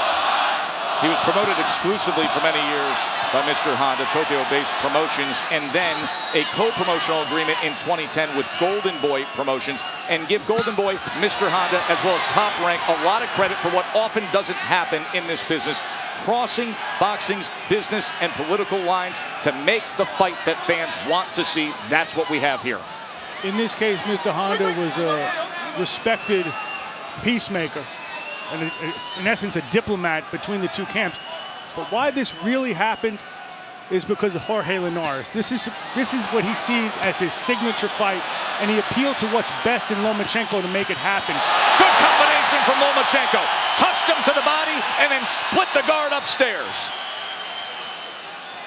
He appealed to what's best and most honorable in Lomachenko, saying, let's put aside politics. I'll tell my people to make this happen. You tell yours. Instead of using Twitter as a device for cheap provocation, you know, he made it something. He made it a point of honor. Linares standing that mid-distant range right there. I got clipped with that combination by Loma. Like I told you, sometimes he don't seem like he knows what he's doing in there. Not Use a good that jab. You see those little dance steps from Loma. Greg Bishop from Sports Illustrated, really interesting piece suggesting he had the best feet in all of sports, better than Federer, Antonio Brown. Really extraordinary. And remember, the seed that was planted when he was a young man. He started to learn boxing at only 4 years old, his stance, how to throw a punch. Then he was pulled out of boxing to do traditional Ukrainian dance classes. His father, Anatoly, who's by his side to this day, didn't let him return to fight until he was 13. Those Ukrainian dance classes, he says all the time, have paid off with the angles. There's body work down from Linares. Watch how beautifully he moves to his right, Lomachenko. And, you know, Linares is a pretty slick guy to be throwing punches at air. Well, Linares is doing well this round, in my opinion. I agree. He's hitting Loma with some good shots over the top. He's staying home, and he's returning fire. He knows he's the bigger guy. He has the longer arms. When Loma stays there a little bit too long, you see Linares step to him with combinations. See, here's the beauty of Loma as defensive prowess that we rave about, like a Mayweather or Pernell Whitaker, a willingness to do that. Good exchange, end of round 2. Let's go back to the last round, Tim. Saw that combination from Loma. Well, this is one way to do it. You step inside, you go to a body against a bigger man, split the guard there with the uppercut. But how he did it, he stepped on Linares' feet, kept him stand still right there for just a moment, and worked that combination. It's a Ukrainian dance move. That's right, and critical. And Tim, you said it right from the start. Watch the front feet of both men. Often an indicator when you see southpaw versus orthodox as to who's having their way. Watch for a clash of heads, too, because as we know, Linares is susceptible to cuts. In 8 different fights, he's been cut. He was cut back in January. Linares just threw an uppercut. That's a punch, that's a secret weapon that he has that I think could be very susceptible that Lomachenko is gonna get hit with or get caught with. He sometimes comes in the middle. If he can time him perfectly when he's attacking, he can hit him with that uppercut. Bernardo was just in the corner of Lomachenko. Bernardo, what can you tell us? Anatoly, his father, is actually quite concerned with the low blows that he sees Linares throwing and the rabbit punches. So he told Vasiliy, be careful with those two things. Tim, what do you make of that? I don't see any low blows that he's landed. Have you seen any low blows? No, not that Ricky Gonzalez has called out, nor that Lomachenko has shown any effect from. There's been some work to the belt line, but nothing that has strayed beyond that. Here's a split the guard left hand from Lomachenko. Now he gets into the pocket, threw up the combination. Linares gets space on it. I'm surprised that Linares is actually just standing right in front of him. Comes in with a right hand against Lomachenko, blocked by the elbow. Slowly, you're going to see Lomachenko turn it up, find his spots and his moments, and break down that defense of Linares. Good example of you think he's there, and then all of a sudden he isn't there as Lomachenko goes out to the right. Mark, you said look for that. We see it. There's a left uppercut from Linares. Good body work and a combination from Lomachenko. He landed that left hand just under the right elbow of Jorge Linares. Loma's starting to turn it up. And as soon as Linares thinks he knows where he is, he disappears to the right. Lomachenko. Defensive master, but yet offensive minded. The best of both worlds.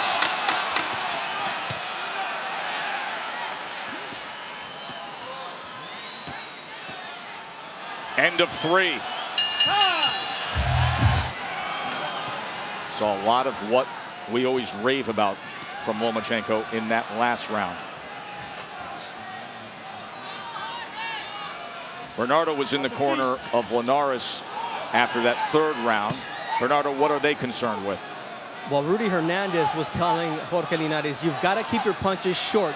Use your uppercut, don't load up, and keep throwing punches up the middle, but you've got to work everything off the jab. According to CompuBox, he has thrown more punches than Lomachenko. Both fighters landing at 27%. There is the tally. Loma's getting real busy now, working his combinations up and down, especially with that straight left hand. He changes levels, gets his head out. Little up jab coming off that right hip, Tim. He got his head off the line and threw that up jab. Combination, it included a left hand to the body, and then it finished with a left hand upstairs. If I was Linares, I would try to push the fight a little bit further out. He's too close. Loma's gonna have his way with him.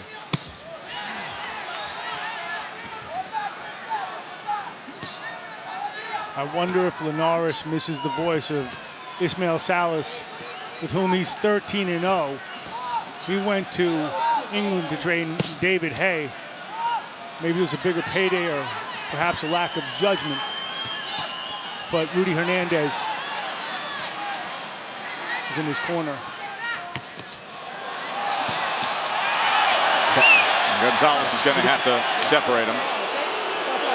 And the warning from the referee to Linares.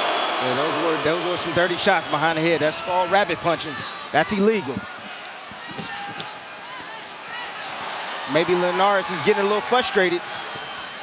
Well, that is one of the questions that is always needed to be answered against Lomachenko. Handling the frustration. Can Linares handle the pressure of Loma's mental warfare with the physical warfare with aplomb? Will he stay cool? Stay to the plan as this crowd roars with the angles and moves of Lomachenko. High pace, moves around a guy. Ooh. There's a right hand from Linares. He timed him with that right hand. That was nice. And right back to the jab is Lomachenko.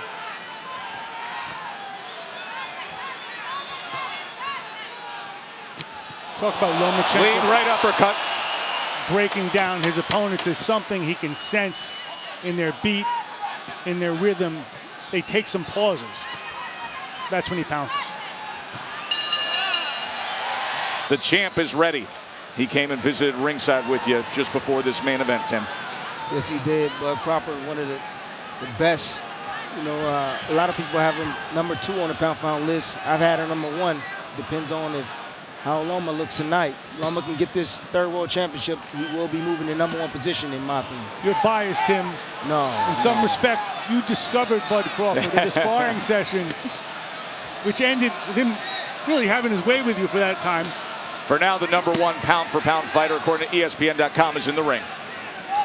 Lomachenko, round number 5. Who are you? Who are you? Where'd you come from? Who are you, Bud? Just Omaha.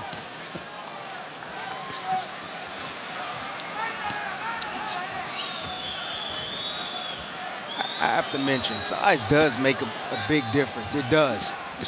But only if you use it in the right way. Linares has a 2-inch reach advantage.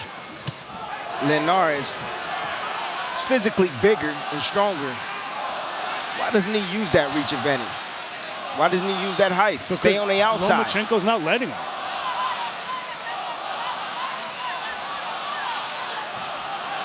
Naturally smaller man is stalking the bigger champion. Tried to come with that right uppercut, and as soon as he does, Loma's in the pocket, return fire with a 2-punch combination from Linares.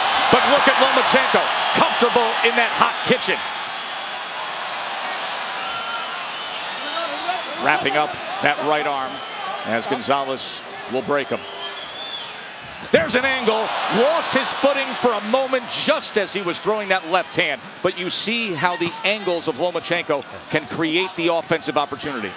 Beautiful angles, getting off that line, spinning around his opponent, firing combinations, going down to the body, adjusting his height. Some blood coming from the nose of the champ, Jorge Linares. And there is a warning for a low blow from Linares. Anatoly was concerned, said Bernardo Osuna. Linares choosing to stand in mid-distance range, trying to land combinations, and Loma's having his way with him in spots. Against his own interest, you know, the bigger man wants to be outside in this case. Yes. The smaller man wants to be in. And there really is quite a size difference. You could just see it. Did you see him make Linares miss with that right hand by slipping out to his right hand?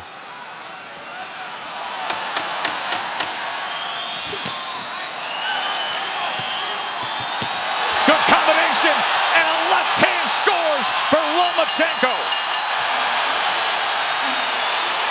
You know, Lomachenko went full Matrix. Just ask him about the Matrix. He'll tell you what he has that others don't. That's what happens. That's the red pill and the blue pill. He said it yesterday. That's what I have that others don't. He is the Matrix with his angles and his ability to still punch off of them. Round number 6 of this title fight. Linares came back with a little low one of his own. He is going a little bit low, near the belt line.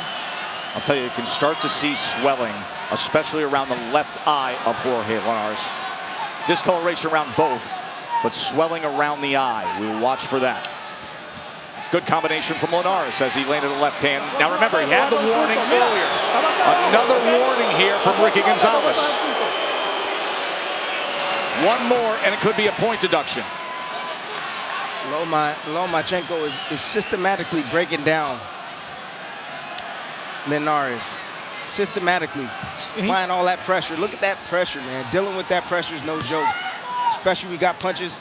Guy gets off the line real quick feet, get around you with shots. But he talks about music, about beats. When he says, I can feel them discouraged, they're playing to my music.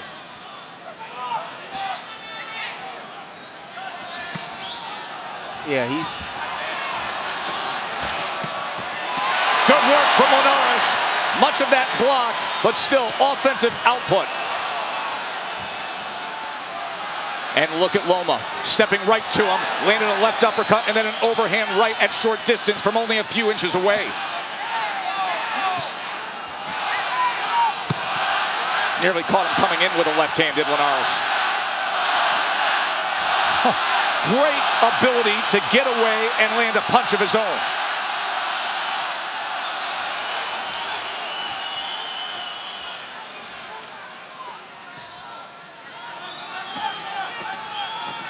his fan base, Lomachenko, the Ukrainian fan base, has come out in force here at MSG. And I'll tell you this. Listen, they can have the jingoistic fervor. These are boxing fans as well. There are Lomachenko fans that have developed stateside that just want to see him. I think that the template was cut years ago with Manny Pacquiao. If I told you and say, Linares caught him! Lomachenko goes down! What a turn! Hey, you okay? Step over here. And now how will Loma react? You never know what's gonna happen. Great right hand. A right hand from Linares floors the pound-for-pound best. You've got to go back to the 2007 World Championships as an amateur. He was knocked down once, and it happens tonight now as a pro. Round number 7. The champ's got a little something in him, doesn't he, Mark? You saw him come out with a lead left hook there. At the end of that round, Lomachenko started really working away from him. We'll see if this can give Linares new life. Tim, we have said for a long time that Lomachenko is seemingly impervious to overconfidence. Was he too confident there with the way he approached Linares and paying the price? I think it was a mistake. Yes, I thought he was a little bit overconfident. He walked straight in. That's not like him. And Linares met him with that right hand. So yes. You see him a little bit more defensive now with his hands up. Now he's been a little bit more patient on his attack. Starting to probe again with that jab. Stick it out there.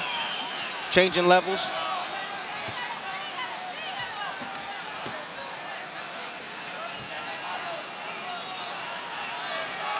Linares came out real aggressive.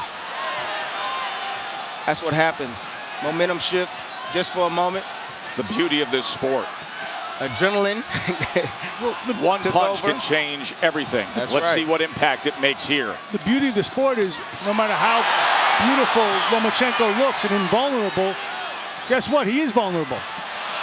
ESPN.com's Dan Rayfield sitting ringside has Lomachenko up 57-56 through 6 rounds. Keep in mind, you just had a 10-8 round for Linares in that last round.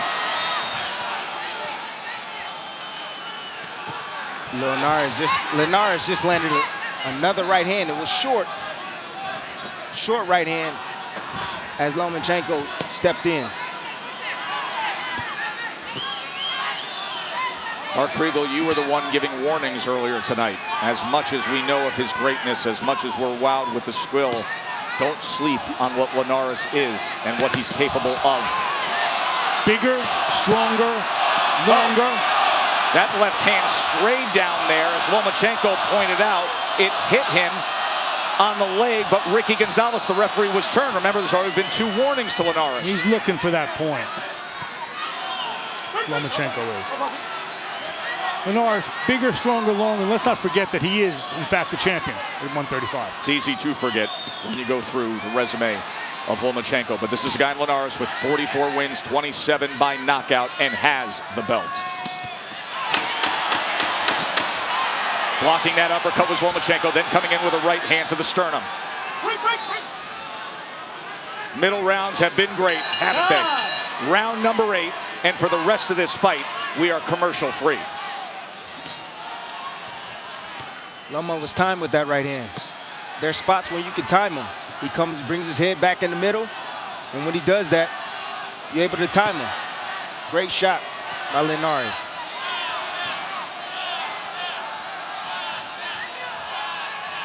And it also shows everybody that Loma is real. He's a real person. Double jab, right, well, left hand from Loma, then gets back into the pocket with a left. As Linares is tying up those hands for a moment, and Lomachenko fights out of it, comes with the right jab. Right hand tried to split the guard from Linares. Good combination, 1-2 from Linares. And then snapping back that head again is Lomachenko, able to get off the ropes. One thing Linares talked about that he's not doing too much of is going to the body. There's a cut. There's a cut over the left eye. Happens time and time again, and it's a significant one. We'll see how they tend to that. But now, for the 9th fight in his career, he is cut. Jorge Linares cut over the left eye.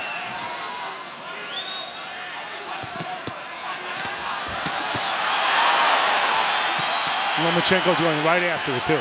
He is going after it. It's his nature, too. But he's still making a mistake. He's stepping back. His footwork is great, but he does make mistakes with his footwork sometimes. He caught him with a right hand on that cut. Look at him place that jab. Lomachenko doubling it up.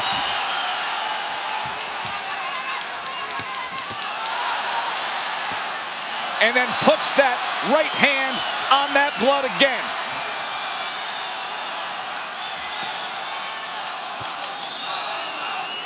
He likes that target, doesn't he? Yes, he does. He became a completely re-energized fighter as soon as he saw that fight. I would too. When I see blood, that's what I did. You want to attack that eye.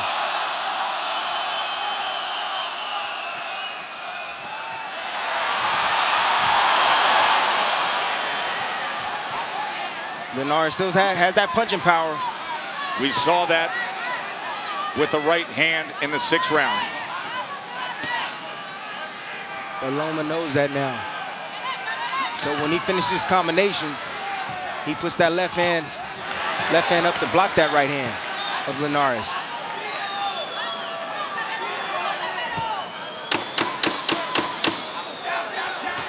Good solid round for Vasiliy Lomachenko. 2 rounds ago, he was down. Now here in the 8th, he opens up a cut over the left eye of Jorge Linares. Rudy Hernandez, the brother of Los Angeles legend Chiquinito Hernandez, but also, as far as Linares is concerned, he says, I have the best cut man in the business. That's good. That's and why he needs him. He does need him. Definitely need a good cut man in your corner. Never know when you're going to get cut. If you're Linares, it's rather frequently. Right often. But great instructions from the corner. They told him to stay there. If he's going to stay there, they need that. Linares needs to fire. Take your chances and fire. Throw combinations. Taking chances is something that the last 4 opponents against Lomachenko were not willing to do. They quit on the stool. Is there a point when Linares may jettison the idea of winning on the outside or winning the way he thought he would and just go for broke against Loma? The best way to beat Loma is to keep him at the best distance where his power is, to keep him on the end of his jab and the end of his right hand. When he hit him with that right hand, when he dropped him, he was at distance. Right. Loma walked into that shot. That's correct. He walked in and placed that right hand, timed it perfectly. That was round number 6, but round number 8 had the ebb and flow swing back towards Lomachenko. That's it. Loma is the only fighter that I see that likes to hang out in that mid-distance range. Total power punch is a 112.83 advantage according to CompuBox for Linares. Of course, he had the best power punch of the fight in the 6th round. No matter what Lomachenko can do, no matter how he can transform himself, red pill, blue pill, he can't make himself bigger and stronger. He has the body of a natural featherweight, but the skill of name your weight. Which is why this is such an extraordinary accomplishment if he gets it, just to take the challenge. Keep in mind what that accomplishment is.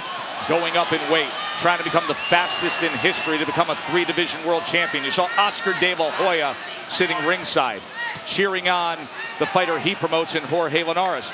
Oscar De La Hoya, generationally one of the greats, won his 3rd weight class title in his 22nd pro fight. Lomachenko, if he pulls this off tonight, would do it in 12. That would be the best in history. A really good round for Linares right now.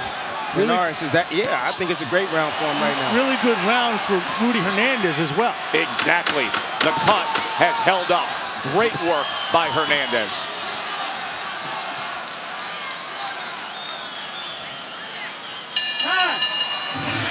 He's real good at getting off the line, but sometimes he makes mistakes. Makes mistakes by coming back in that firing lane instead of going around. Good start to this round from the champ. Linares coming forward to open up the 10th round with a 4-punch combination. But then splitting that guard was Lomachenko. Pops that right hand back at him.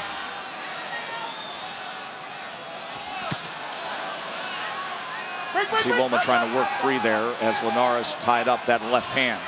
Linares is getting real sneaky. He's throwing that left hook, trying to catch Loma when he comes in. Jab into the angle from Lomachenko. Didn't come with the left hand behind it. Some more swelling around the eyes of Linares, but that cut is holding together for now. Each guy has had, in essence, 2 careers. For Lomachenko, it was his amateur and now his professional career.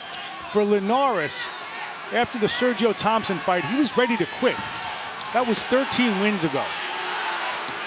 He talked about the fact of how happy he was to rededicate himself, to make some changes and to have moments like this. Robert Diaz of Golden Boy told us that Golden Boy wanted to drop him. He insisted, no, the best is yet to come for Linares. Excellent work on the inside by Lomachenko moments ago. Then you see Linares step around. Fires back with the right hand. Linares pulled a Lomachenko. Yes, he did. Once again, that southpaw jab hitting the target of that cut over the left eye of Linares. This is really high-level stuff. Unbelievable stuff. Right in the center of the ring, and Linares goes down. Lomachenko scores the knockdown. 7, 8, 9. It's over! It's over! He did it! Lomachenko, the fastest in history to become a 3-division world champ.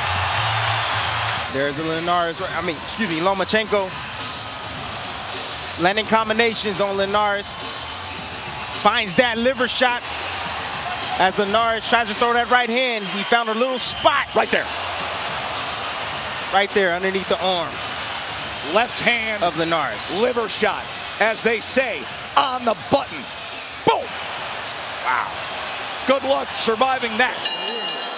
Ladies and gentlemen, here at Madison Square Garden, the end comes as referee Ricky Gonzalez lets the champion is unable to continue. The winner at 2:08 of round number 10, and new WBA Ring Magazine lightweight champion of the world, Vasiliy Lomachenko. Both your trunks are good. I just want to remind you, listen and obey my commands at all times. Protect yourself at all times. Fight hard, fight clean. Good luck to both of you. Here we go from Staples Center in Los Angeles. Eric Rothman, Chris Algieri with you ringside. Anthony Crolla, Vasiliy Lomachenko for the WBA, WBO World Lightweight Championship. Round number 1, Chris, what are you looking for from the champion, Vasiliy Lomachenko? Coming out with the jab, using his angles, movement, footwork to make Crolla miss and reach, and countering effectively. And for Crolla? You ready? Put on the pressure, get to his man, touch him up any way you can. Use your size, impose your will.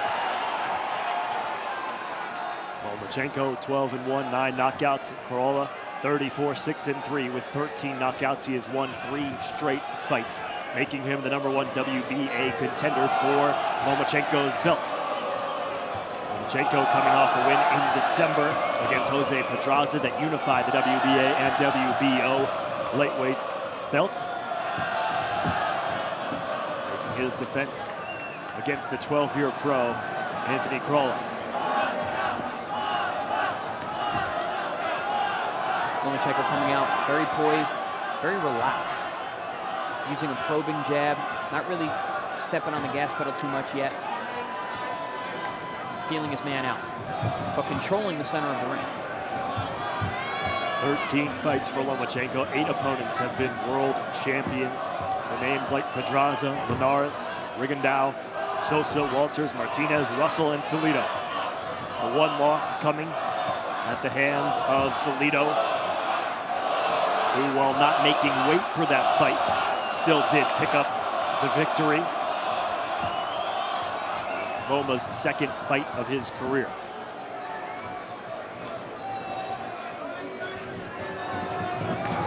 Crolla, as we've talked about before, a harrowing situation that he came back from in 2014 when he spotted two people robbing a neighbor's house, tried to chase them down. When he did, one of the burglars hit him over the head with a cement block, fracturing his skull and bringing into question whether he would ever fight again. He was scheduled 3 weeks from that attack to have his first title bout. Obviously, that did not happen, but he worked his way back and earned the WBA lightweight title shot against Darles Perez, in which he won and made one successful defense. He is trying to get that belt and more back tonight.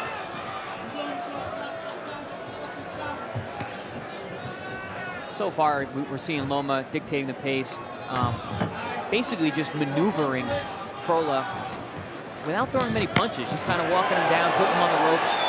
Crolla has been fighting off the ropes, but not landing much, if at all, so far. And you hear every time Lomachenko does throw a punch, the roar of the crowd. That is something that we will keep an eye on, as every time Lomachenko connects, these fans here in LA are going to get excited.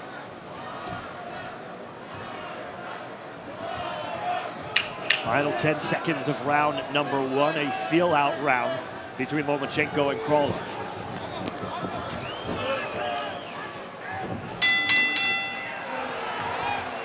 Although Lomachenko may not be known for his body punching, he doesn't do it very well.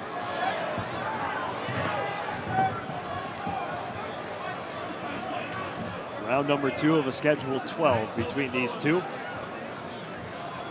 I'd like to see Crolla come forward this round, assert himself much more so than he did in round number one. You don't want to give someone too much respect, even if that's pound for pound best Vasiliy Lomachenko. Lomachenko's respect is definitely deserved. You've talked about it already here tonight, but his ability, Lomachenko's, to break the will of his opponents, how is he able to do that so regularly? Honestly, it's when you are a professional boxer, you're a professional hitter. And if you can't hit anything, it's very easy to lose confidence. Lomachenko is basically invisible in there. You call him high tech, you can call him no mas, maybe call him the ghost. If Chris Algieri says he's invisible in there. I think there's been comparisons to him in the Matrix as well. Yeah. So dodging bullets. Neo.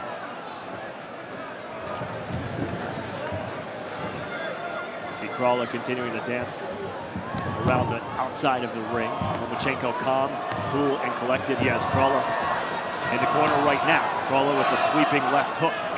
As much as Lomachenko seems to be in control right now, it's very easy for him to kind of fall asleep at the wheel, and that could leave openings for Crolla to land some big counter shots.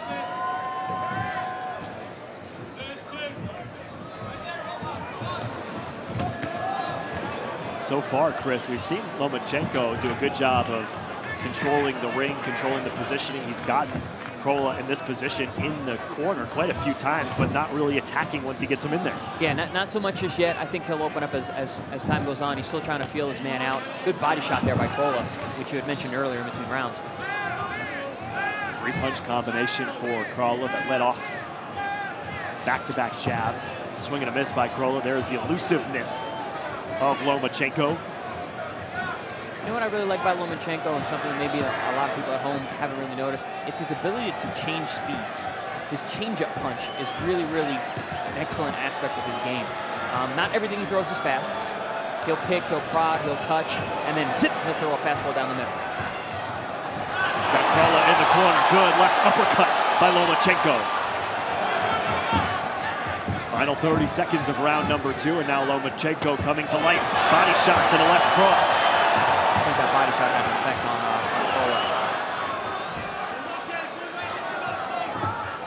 Crolla. Crolla again is back in the corner. Again, Lomachenko dictating the pace and the geography of this second round. Lomachenko a strong right to the body to end round number two. Lomachenko very collected, in control, sticking to the game plan so far here early.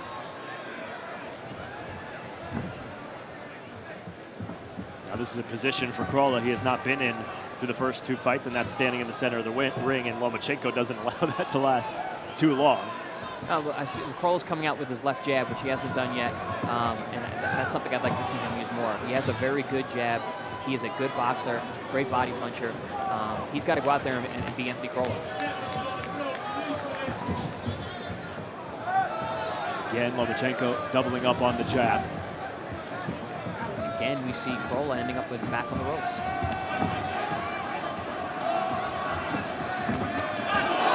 Two left hands from Lomachenko across the forehead of Krolla. And that was a great example I was talking about earlier, but the change-up of speeds. Lomachenko can fire these combinations. Now an overhand right. Left-right hooks from Lomachenko.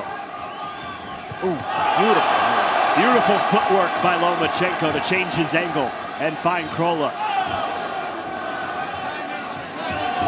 You hear Krolla's corner yelling, timing, timing. That is tough to do against Lomachenko. Yeah, because the thing about Lomachenko, it's not just speed. It's not just his speed that's so difficult to deal with. It's his angles, it's his rhythm, it's his ability to change timing and speed so effortless. Working off the jab, now Lomachenko goes to the left hand. Jab again splits the guard of Krolla. 2-punch combination in response from Anthony. Lomachenko's ability to break a man down so fast is really incredible. Really started with about 1 minute to go there in the second round, and now has continued here in the third. Lomachenko using that right hand to hold Krolla for a second. And then fires off 5 quick jabs. Krolla moving a little bit better now here in the final minute of the third.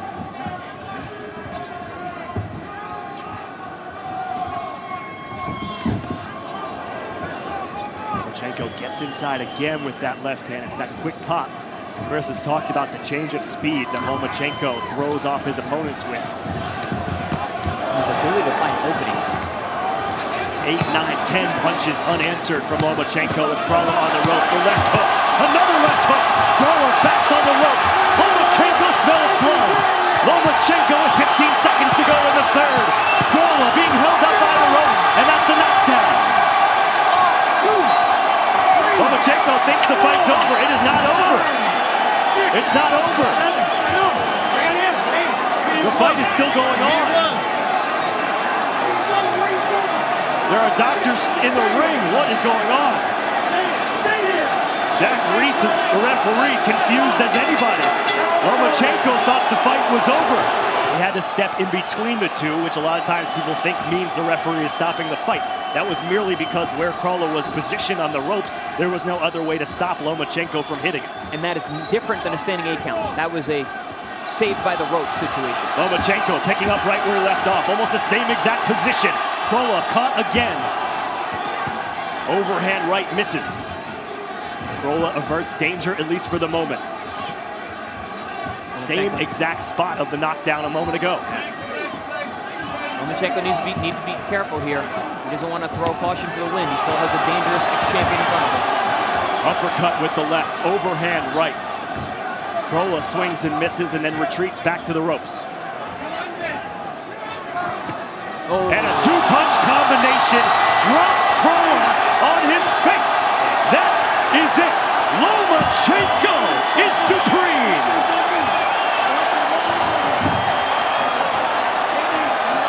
That was a scary knockout. Started getting confident, dominated the third, landed a knockdown punch on the ropes, and then the finisher in the fourth. Yeah, I think we're going to see this is where Lomachenko pinned Krolla on the ropes, which he did so many times before. Set up a few soft shots with his uppercuts, finished with a hard right hook right behind the ear. It's a debilitating punch. Zapped Krolla's legs. You can see he's trying to get up, but there's just nothing there. There's no connection mind and body at that point. You hit with a shot like that, your equilibrium's gone. Ladies and gentlemen, we have the time of 58 seconds in round number 4. He is the winner by way of knockout and still the unified WBO and WBA lightweight champion of the world, Vasiliy Lomachenko.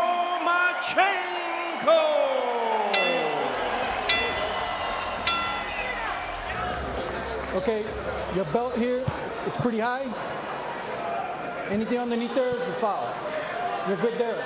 I gave you guys the instruction in the dressing room. I expect a clean, fair fight, start to finish. Good luck. When last we saw him, it was the slow start that everybody pointed to. Those first 6 rounds against Lopez, when he just wasn't firing off. Loma admits afterwards he was worried about the right shoulder. What do you expect early on here, Dre? I see Lomachenko trying to remind Nakatani and the fans why he is who we've always said that he was. A pound-for-pound fighter, a great fighter, a guy who was a great amateur who's trying to close out his career as a great professional. But he's going to have to get inside of that long reach.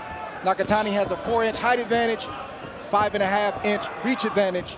So we want to see what Loma has left physically and also mentally. And with that advantage, Nakatani is going right to the jab. And if you're Nakatani, you have to pay attention, or you should have paid attention to how Lopez backed up Loma and didn't allow him to do all the stuff that he likes to do before he punches, the feinting, all the movement. Nakatani has to take a page out of Lopez's book and start to back Loma up and not allow him to think. Here's Loma getting to the inside, and he came with the straight left hand when he did.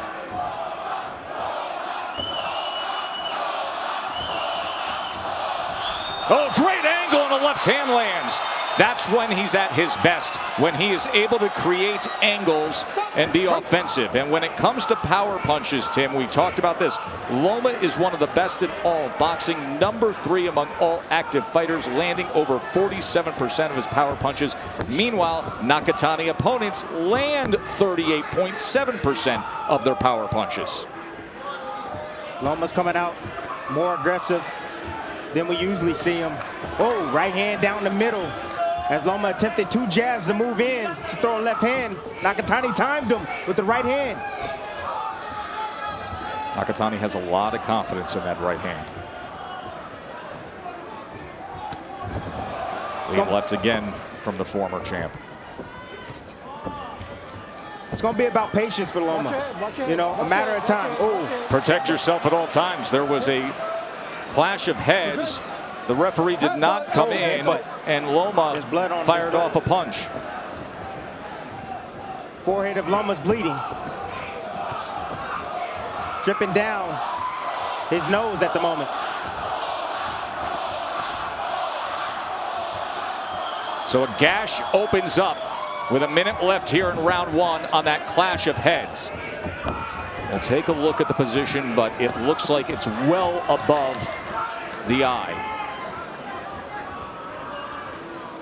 Blood streaming down the center of Lomachenko's face. And you can see right away that blood has infuriated Nakatani. He's becoming more aggressive now.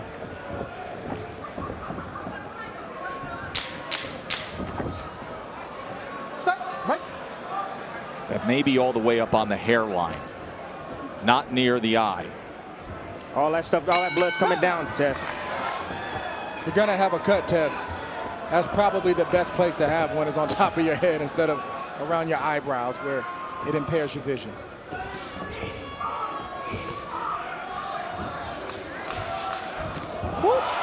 Good head movement and then coming back with the left hand. See, one move from Lomachenko cut down the reach that quick, and he was able to get inside where Nakatani couldn't punch, and he was able to graze Nakatani with an overhand left.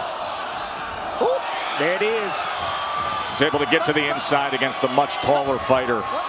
He hurt him with that shot as well. Combination scores from Loma. See, Loma stand just close enough to get Nakatani to throw, then he gets out of range really quick, and then he slips to the side, and then he attacks at the right moment. Smart boxing from Lomachenko. Loma's game is everything that he does before he punches. Indirect movements, feints. feints with the feet, feints with the hands, and all of a sudden, before you know it, you're getting hit with a three-piece. And Dre, we've discussed it through the years in many of the Loma fights that we've broadcast, how exhausting it can be for the opponent, even if he's not throwing because of that. It unnerves you, and without even throwing a punch or getting hit with a punch, it can start to drain you. You're absolutely right.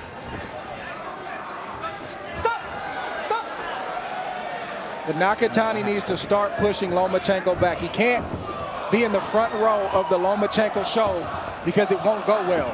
He needs to start pushing Loma back. Yes, he's going to get hit, but Nakatani's getting hit anyway, and start to sell out and push the smaller man back. Heard that Loma chant go up a few times already here at Virgin Hotels. Good group of supporters here to see the 3-division world champion. This is not the night for Nakatani to try to get cute or be pretty. Make this thing as rough as possible. There's a short right hand on the inside from Lomachenko that scored. Half hook, half jab that landed from Loma.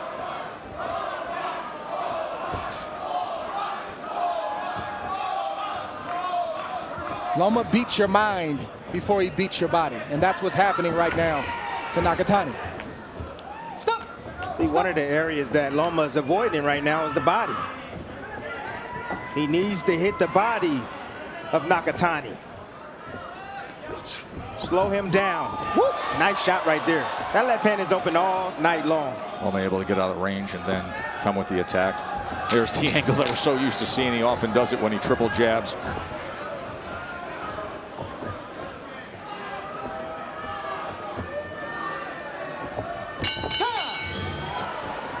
Round 3, CompuBox has Lomachenko with a 13-3 connect advantage. It's a half a jar of Vasiliy on the top of Loma's head. The ref gets wind of it. He may tell him to wipe some of it off. Well, you know, anything near the bone, you know it bleeds a lot. It's not that Nakatani is not tough. It's just that the computer system and the processing speed of Loma is a lot faster than Nakatani, so it may take Nakatani 4, 5, 6 rounds to even begin to process what Loma is doing, but at that point Loma may be up 5 or 6 rounds. Tried to time a right uppercut as Lomachenko came forward. Don't tell me that boxing is not a thinking man's sport. Absolutely it is. Lomachenko's a great example of it.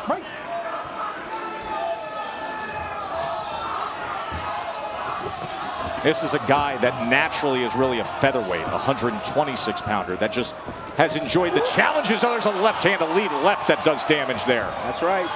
He comes up 2 more weight divisions because he wants the challenge.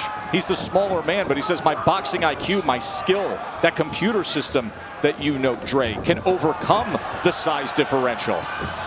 Chases him straight back with a 3-punch combination. That's why he's one of the most exciting fighters to watch today.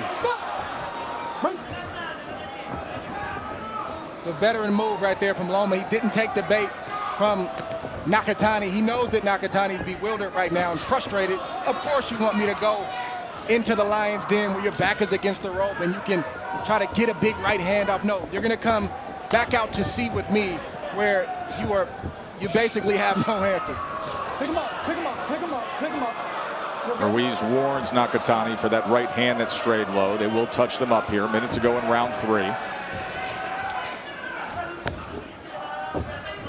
Even that move right there, Loma got to the side of Nakatani, didn't punch, but it unnerved Nakatani and it took wind from him. Left hand to the body that followed.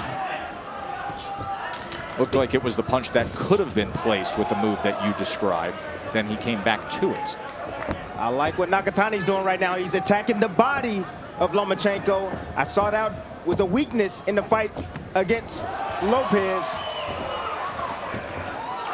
Masterful stuff. Doubled up the left hand. That is being ruled a slip.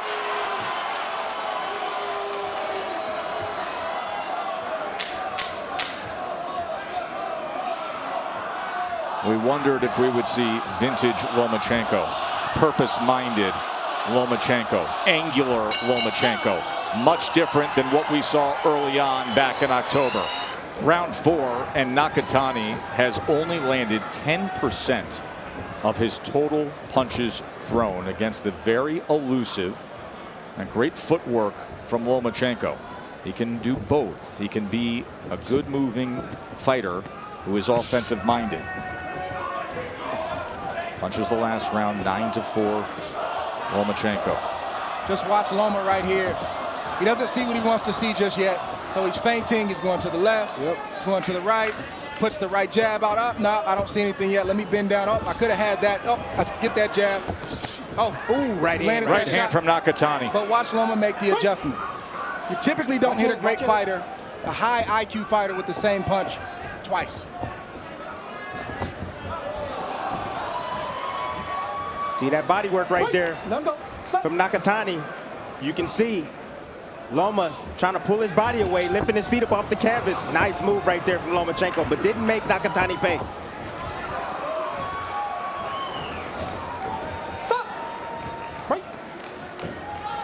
That sequence right there was almost like a two-punch combination in terms of what it takes from a fighter psychologically and physically. Nakatani trying to hold on. Where is he? He's to my left, he's to my right. Just a tough situation that Nakatani's in right now. Nakatani tried to go underneath with the right hand. Loma comes back with 2 punches, then steps right to him. Nice move right there. It's a body control move right there from Lomachenko, pushing Nakatani into the corner, actually against the ropes.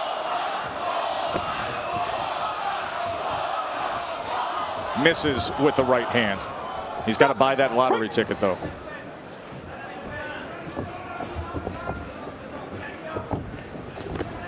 Body shot, left hand to the body from Loma. That combination was calculated about 30 seconds earlier. He just saw that he can get it in this moment at that point. He saw it. That jab is just coming out at one speed. And once he saw it, that's when he decided to let it go.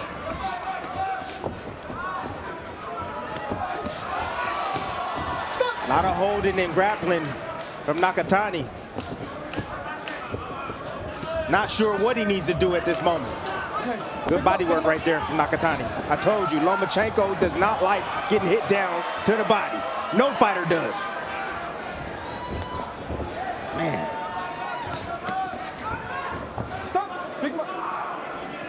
Nakatani's got to be careful because all of his shots are straying low. I'm looking at the redness of the body of Lomachenko.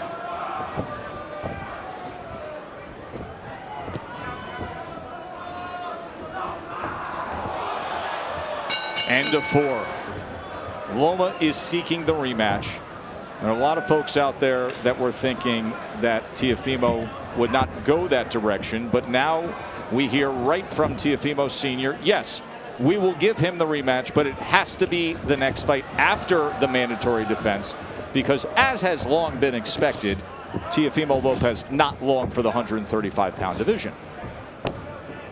I've never seen Nakatani so unnerved inside the ring. Typically, he's coming forward, pressuring guys, coming behind his jab and throwing his long right hand.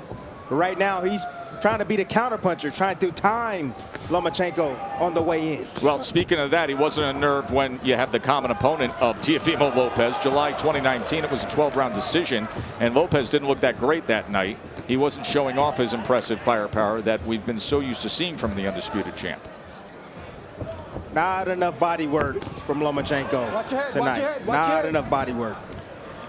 4 punches to the body landed against that tall, wiry, available frame of Nakatani. And Nakatani's making a big mistake.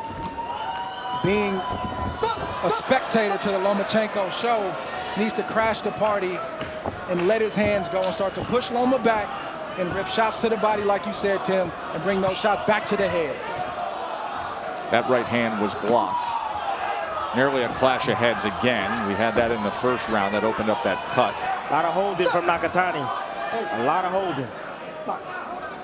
And Nakatani's not an inside fighter. That's literally territory he doesn't want to be in, so that's all he knows how to do in that situation, especially with a fighter like Loma that keeps moving, never sits still, won't let you hold him, and is always on your left side or your right side. Just like that. Up jab, comes around to the right side, lands the left hand. Stop. Stop. Some blood coming from the nose of Nakatani.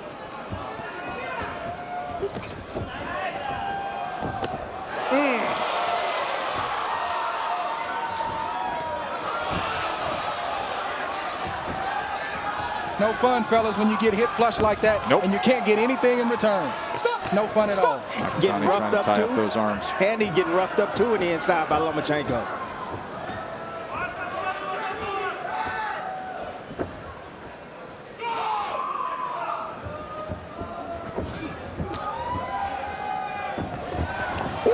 And that angle sends him back and down. Knockdown scored by Loma. Hey, you okay? Want to continue?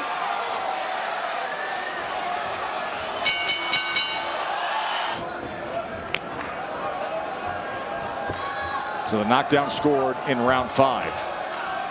Power punches through 5 rounds, 54% landed. That is excellent accuracy on power punches from Lomachenko, 34-63.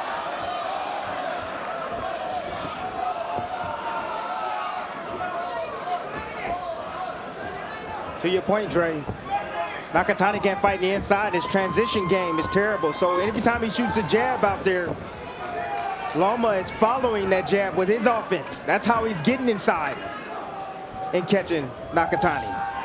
Right hand, kind of straight down the middle from Nakatani. So interestingly, to that point, Tim, one of the things that we sized up as, hey, here's an advantage for Nakatani. He's got length, he's got reach. In a strange way, it can work against him, and that's what's happened tonight as Loma's getting to the inside beyond those long jabs. Ooh, that and that's where work has been done. There was even a left uppercut on the inside, and he hurt him. Lomachenko has hurt him here in round 6. Left hand snaps his head back. Chopping right hand. He's right in the kitchen against Nakatani. This time Loma's not giving his hand. Oh, what a shot that was! Nakatani stood up to it. Big left hand snapped it back, and Nakatani sitting there on the inside with Loma. Stop. Wait. Yep, Nakatani's tough, but it's the skill of Lomachenko. I told you folks at home, skills pay the bills. He just ate another big left hand. Remember, Nakatani got up twice off the canvas against Rigondeaux and won by knockout.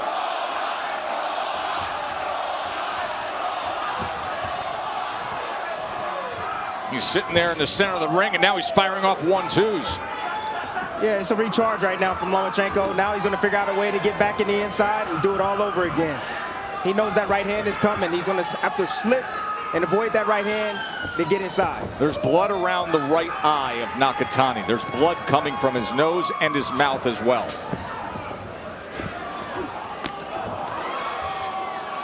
Loma looking powerful, quick, fast, mentally sharp. He's checking all the boxes tonight. Stop.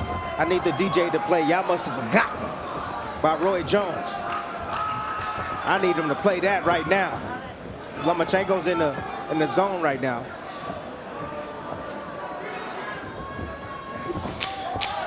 Long range right hand from Nakatani. Can't find the target again. Big round from Lomachenko. Big 6th round from Loma. It was interesting to see Nobu Ukushima coming up to the corner right there. That is the translator for Nakatani. Typically, he is not there close to the corner. He's on headsets further away, sitting at a table. But the commission wanted to discuss things with the corner, so that is why he went up there. His commission assessing. And the commission, after that 6th round, where Nakatani was clearly hurt, has now asked Nobu, the translator, to stay in that position. So they are going to be monitoring Nakatani. I just spoke with Sendai Tanaka, who is the trainer of Masayoshi Nakatani. I asked him about the eye because it was broken twice already, the orbital bone. And he said, look, he's fine. He can see. It's just a little swollen. Back-to-back fights, that orbital bone was fractured. Fought through it. How? Nice angle right there. Nakatani tried to dip to the left and land a body shot. Instead, he got return fire off of that angle from Lomachenko.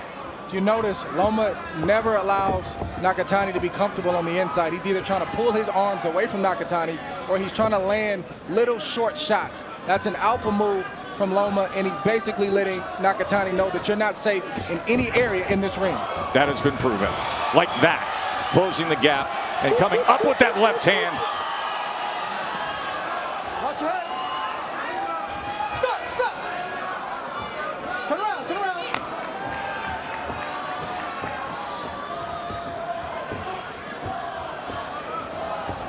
And to add to that, Dre, all the movement and the feints and the hand feints Loma does and the slot changes and the head movement, that's unnerving as well. That's burning gas as well for Nakatani because he doesn't know when Lomachenko going to take that angle like he's trying right there in the tackle. Dre, that was exactly what you talk about. All that footwork, the angles, even without throwing a punch, you have to be so aware. Yes, indirect attacks, but Loma works this in the gym. He drills these things. So many times fighters have good hands. Good body shot right there from Loma. Yeah, doubled up the jab, then went with the left hand to the body. But they don't have good feet. They don't know how to set up those good hands. Loma has worked on both. He's been working on it since he was a little boy. Remember when his father pulled him out of the gym and said, you can't fight again because for the next few years you're going to do Ukrainian national dance. That's what he made him do, and that is why he has this superb footwork. Footwork, coordination, it's all coming together tonight. Ooh, that right eye of Nakatani does not look well at all. That right eye now, just in this round alone in the last 30 seconds, has swollen significantly, and that is the right eye. And there's a jab and two left hands, and here comes Loma again. But that's the right eye where the orbital fractures were. Loma's on fire. If I'm Lomachenko, I've hit Nakatani so much to the head that he forgot to protect his body. I'm looking to try to get a big body shot in there to try to end the night and go home early. He forgot, Dre. That's funny. You okay?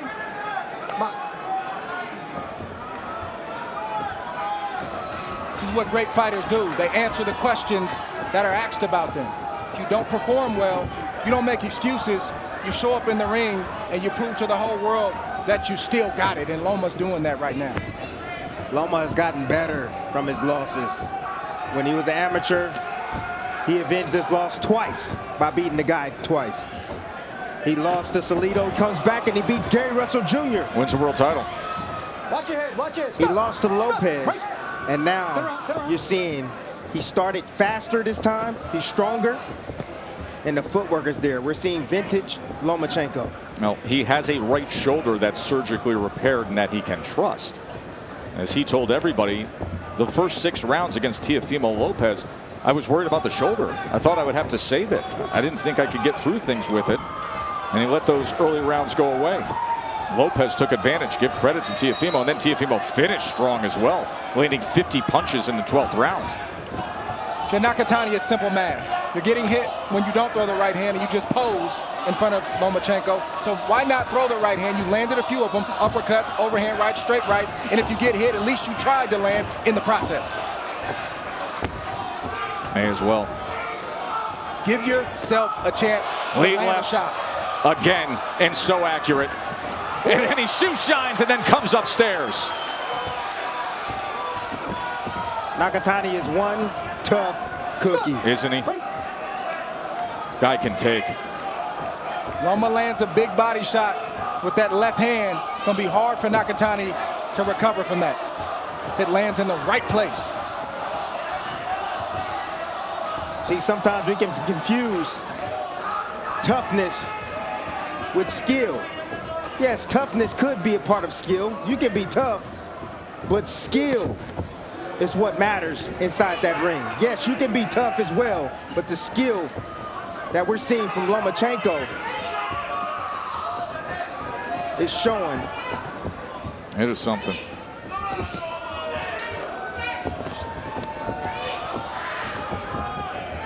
For Nakatani, you got to throw more right hands. Yeah, the punch that Nakatani's missing is the left hook. He's missing a left hook. He doesn't have a left hook.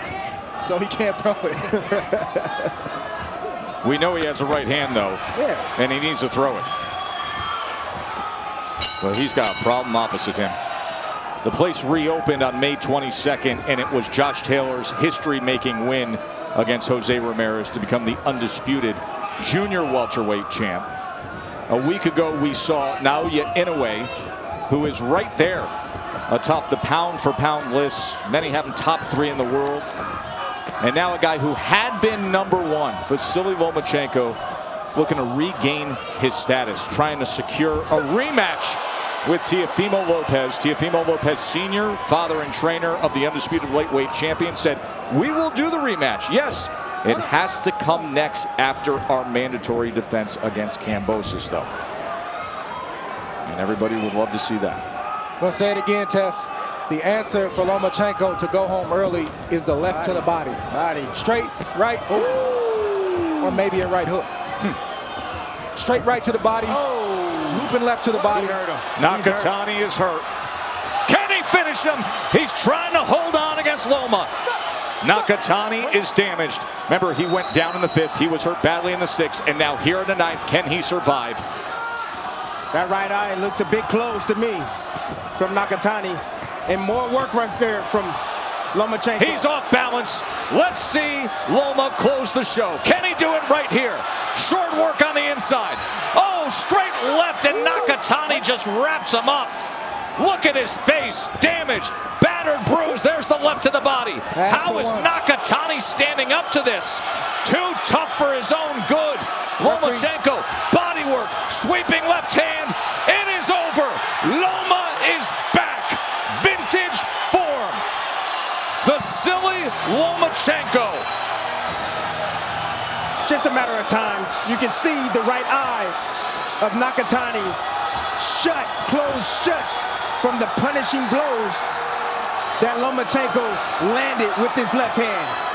But like Dre said, when he paid attention to that body, he landed a significant body shot you didn't see right there that hurt Nakatani.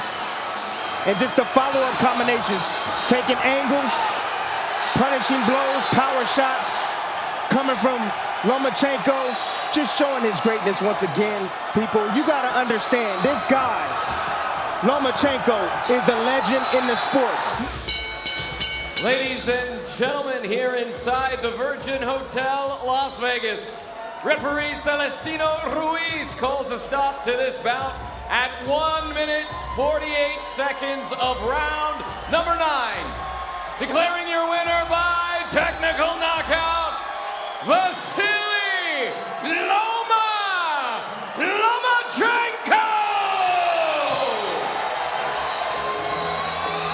Vasiliy Lomachenko, 15th win of his career, 11th knockout. Now this is a fighter from Ukraine. This is a fighter who the three of us have traveled the world broadcasting his fights, right? We were in London, packed house there for him against Luke Campbell. We've been on the West Coast to LA, Vegas. This is the 5th time at MSG. But you look throughout this packed Madison Square Garden, you will see the yellow and blue Ukrainian flags, and there is a wave of support for Loma. Opening round here against Commey. Dre, you made the point earlier tonight, in terms of Commey, got to be more than just the right hand footwork, and especially against the expert of the footwork of Lomachenko, footwork is critical. He's got to box. He's got to use his jab. He's got to feint. He's got to almost be a mirror of what Lomachenko is trying to do to him. He can't just sit there and wait for the right hand because he'll never land it. You look at Loma right now, that's what he's doing. He's processing, he's downloading, he's trying to figure out what range. Okay, what is Commey trying to do? How close do I need to get? And then all of a sudden he starts to open up in that 3rd or 4th round. Commey can't let that happen.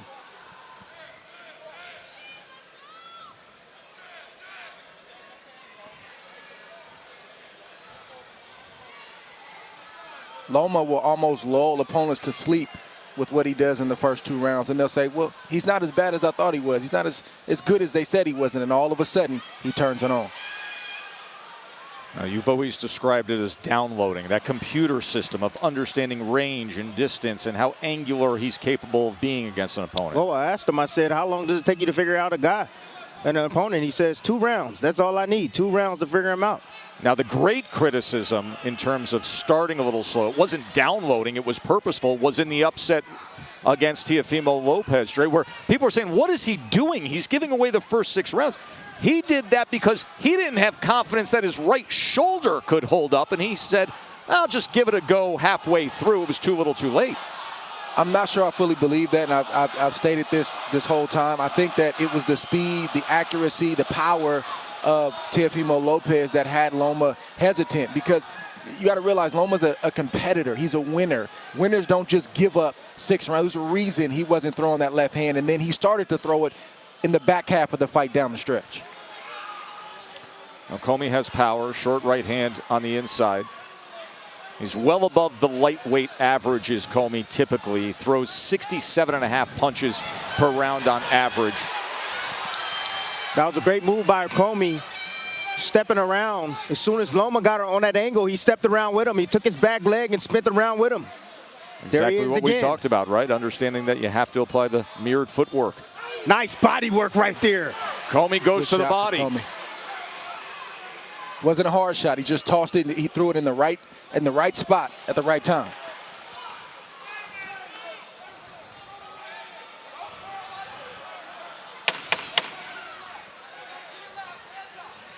Left hand comes in from Loma.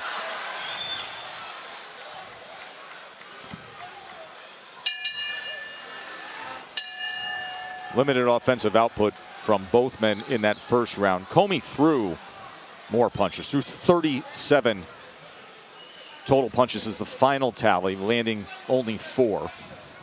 Loma was 6 of 18. Commey's doing a good job in keeping distance outside, and he's playing for the outside position, the L position on Lomachenko. But I like his patience. It's going to be about timing for him. He has to time Lomachenko on the way in with his right hand. See that move right there from Loma. He didn't throw a punch, but that took wind from Commey. That made him take a deep breath in because he thought that Loma was going to be there, and then all of a sudden he wasn't. And then Loma came back, and then he wasn't. That starts to drain you psychologically and physically. Good work on the inside. Both men able to land shots there. Did you see them body work from Commey? That's the key right there. When you have a small guy in front of you and a quick guy, you want to go down to his body.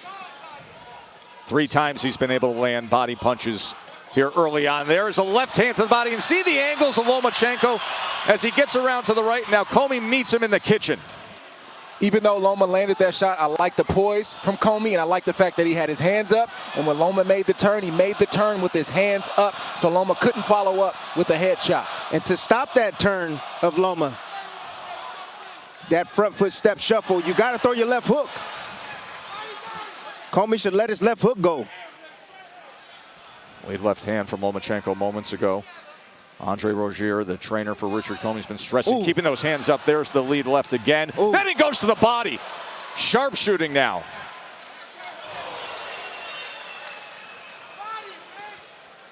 You saw the left hook right there thrown by Commey, but he threw it too high. He needs to throw it at the shoulder, just like he did there. Good shot right there, Richard Commey. You throw it at the shoulder just in case Lomachenko dips underneath it like that, and you can meet his chin.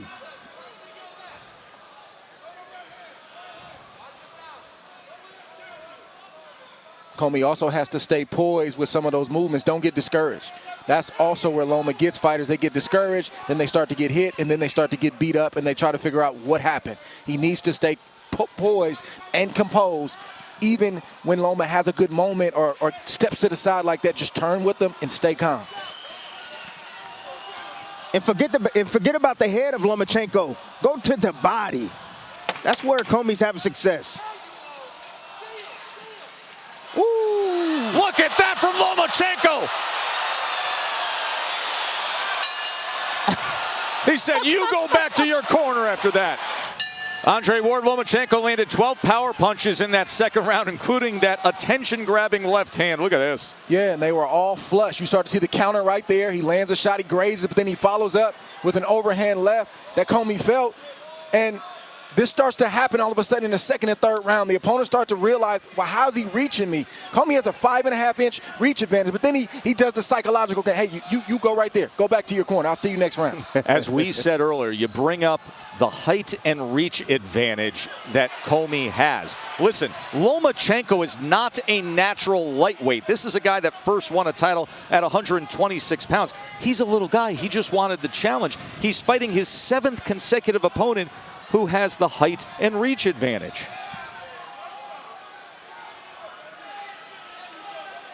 Commey has to put those bad moments, those sequences that Loma will produce in the back of his mind immediately. He's got to have a short memory, and he has to go right back to work and stick to the game plan. Can't dwell on it. I know Loma's a smaller man, but you got to understand, Loma, that's wrestling tactics right there. That's what he's using. You got to understand, that's Loma's background right there. He has taken up wrestling. Hey, Bernardo, what are they saying in the corner of Richard Commey right now? They want him to concentrate on working the body of Lomachenko, but they want him to, more than anything, make it physical, wrestle with him, make him work.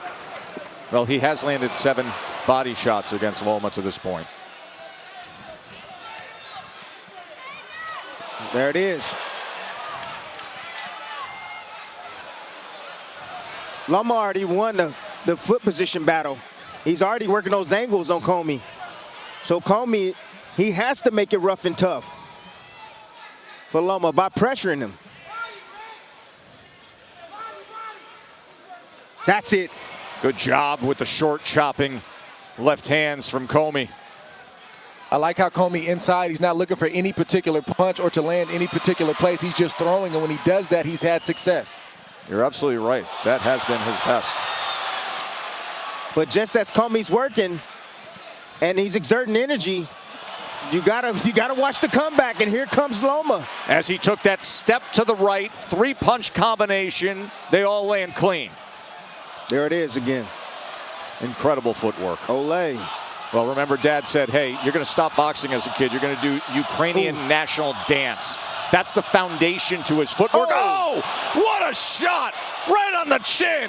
And the combination. Commey stands up to it and fires back. Oh, we got good stuff at MSG tonight, folks.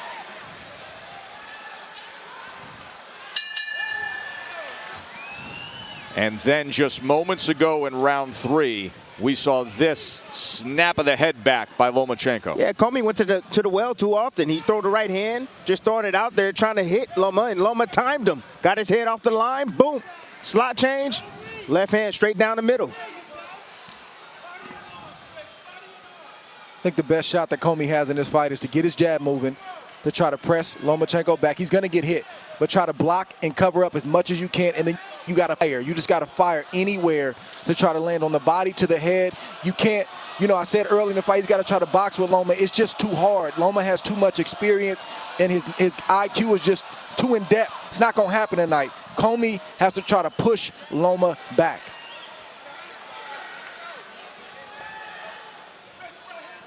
And Commey got to find a way to keep that foot outside, that lead foot outside of Loma. Loma's winning that battle. Loma's not just beating up the body, he's discouraging the mind at all times with his movements and the type of punches that he lands. Punches he shouldn't land, that's what discourages an opponent. And it's crazy how he gets in range, to get out of range, to get back in range and hit you with shots like that. And then finishes downstairs. That was a left hand to the body that finished that combination. And good work by Commey to fire back. Trying to split the guard with a right hand of his own. Back to that southpaw jab. Little uppercut on the inside, goes back to it. Sometimes he just probes with punches and then changes up the speed and then brings the power. Just manipulating the guards. He's trying to open Commey up. He's trying to open Commey up. That's all he's trying to do. Ooh. But Loma better be careful, because Commey, good shot right there from Loma. Commey's covering up and he's waiting for Loma to pull back, and then he's trying to counter him. That was masterful work with the body punch combination, then went up top. Loma's in gear right now.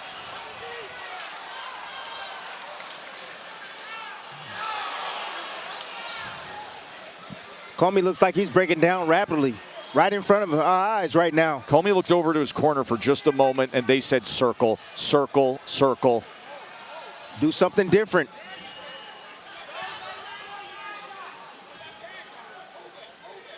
I just can't help but notice the body attack of Loma. Left hand down to the body, occasional jabs down to the body. That's what's weakening Commey.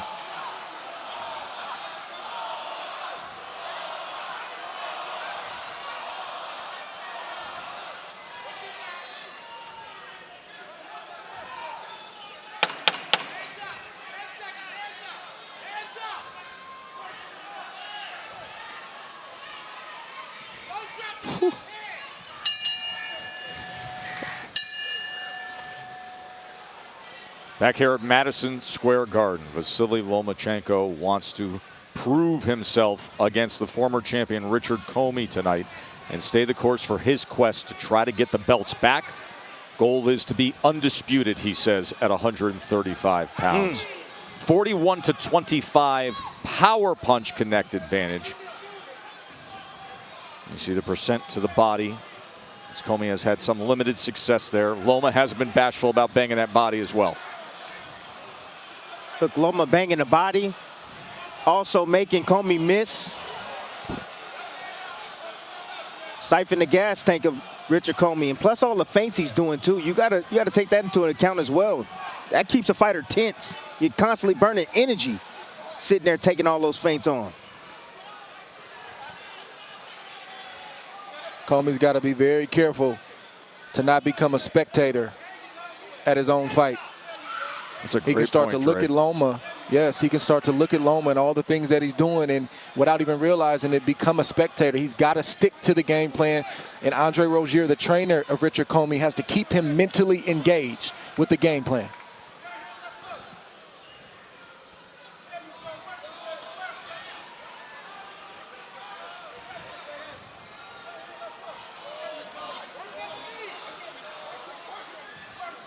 Nice shot right Good there. short shot.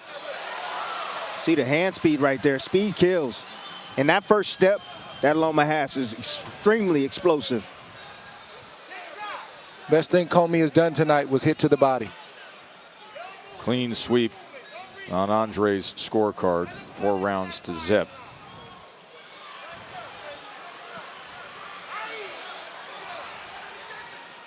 And Loma's feeling those body shots. Yes, he is. Just not showing it.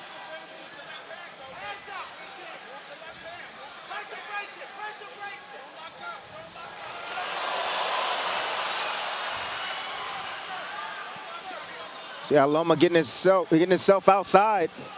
In that L position, you see the legs get tangled a bit. That's the reason why you want to do that. That's the weaker side of the orthodox fighter. You lose them when you go in that position. There it is. Bye. Where are you? Just circled around him. Beautiful footwork right there. Front foot step shuffle.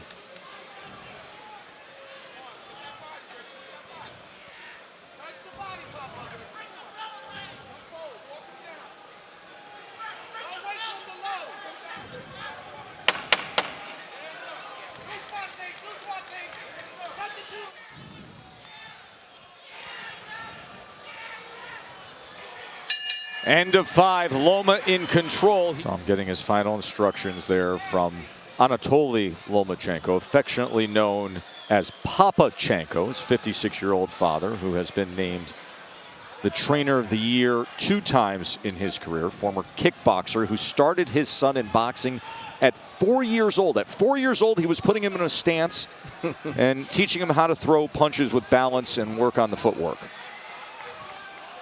And the footwork is working so well against Commey because Commey doesn't have the best feet. He needs you kind of stationary to land his big punch. And every time he gets ready to throw, Loma will move to the side, the left or the right, and it'll make Commey reset. And it's just been frustrating for Commey all night long, but he has to, once again, put that behind him and keep chopping, keep jabbing, keep trying to get some shots off to give himself a chance in this fight. Well, the chance can often come from the right hand of Richard Commey. 30 wins, yes. 27 knockouts. You cannot deny the power that he possesses. 82% knockout rate. Commey has resulted to plan C. Attack Lomachenko. Go down to the body. Put as much pressure as you can on him. Keep your hands high. Cover up. And land when you can. That was a nice right uppercut that got into the mix of that exchange. Commey can't let Loma win this exchange. This is where Commey wants him, so he's got to take full advantage.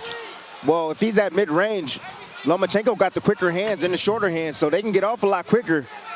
I'm talking about inside. Oh, yeah, inside. The shorter, smaller man's going to have the advantage. Lomachenko's smart, and he got the short hands to go along with it. Commey needs to catch him on the way in.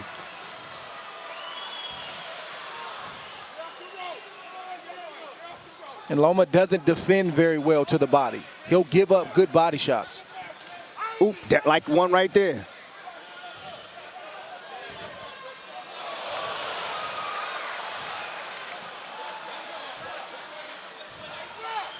This is also part of the draining process. He doesn't allow, and I'm talking about Loma, he doesn't allow his opponents to rest inside. They think he's small, but then they feel him. The physical strength, he's stronger than what they realize, and he's always wrestling and tussling so they don't get a chance to get a breather. He wasn't always like that. He wasn't always like that. Loma wasn't physical like he is now. That just shows you how much he's learned from his losses.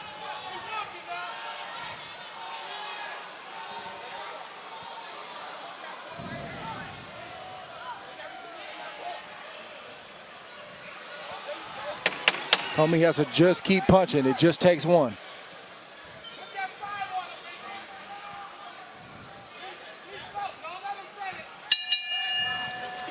Joe, Tim, and Dre back with you ringside right here at Madison Square Garden. Vasiliy Lomachenko with an 88-36 connect advantage. Richard Commey has landed 21 body punches. And Dre, after that last round, Andre Rozier, his trainer, veteran trainer, said the pressure with the body shots, it'll get to him, but you have to commit to it. And that's something you're talking about, how mentally taxing and exhausting it can be going against Lomachenko. You must stay the course. You have to stay with the strategy. He's got that, exactly. I mean, everybody has a plan against Lomachenko until they get in there. And when they start to see all these different movements and all of his matrix-like tactics, a lot of guys just get bewildered and they get beat mentally before they get beat physically. Doesn't seem to be the case with Commey right now, but Andre Rozier gave him the right instructions. Back him up, keep digging to the body My! Just sensational from Loma.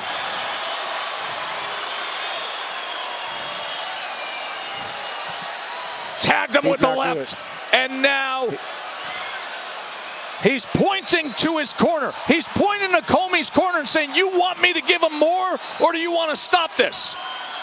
Commey's not good. Left hand comes in. Loma ready to close the show. He told the corner what he's going to do to their fighter. Let's see if he can do it. Commey's holding on. Former lightweight champion himself, now just trying to survive, the former #1 pound-for-pound best in the world. Lomachenko gives it a look at the legs of Commey. He can barely stand up. Lomachenko's telling the corner of Commey, you should stop this.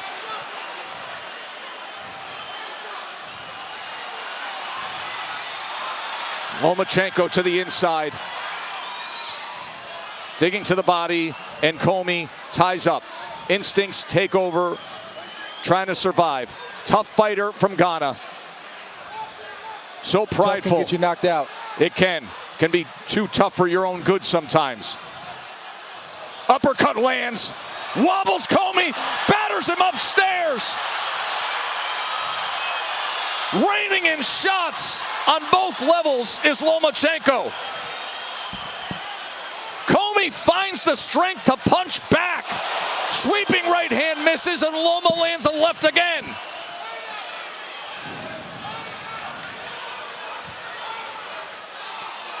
Commey firing an uppercut. So game to stay right there in the heat of the battle while being beaten down by Lomachenko. Dominating round by Vasiliy Lomachenko. Now, the humility that Lomachenko showed in trying to get the corner to stop the match was unreal. I've never seen that before. 8th round here. Let's see what Commey's legs look like. Dre, how does he look to you? He's back more than he was, but he's not all the way back. And Loma's just looking for that one good shot, and I think he's going to get it. Loma chant rises up here in New York again. Told you, many Ukrainian fans here. Ukrainian flag seen throughout Madison Square Garden to root for the 2-time Olympic gold medalist. See, anytime you have a puncher like Commey, a lot of the times, a coach won't stop a match because as long as he has his legs underneath him and he seems to still have some power, he always has a chance.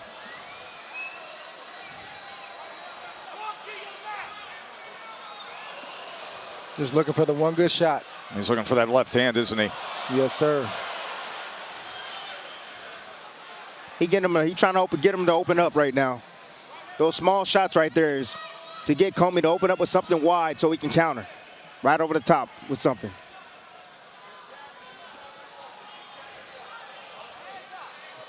See if Commey reaches with a right hand. That's exactly what he's looking for. If Commey reaches with the right hand, he's going to fill that gap. Try to get under that elbow to the body. He has scored sensational knockdowns before with body shots.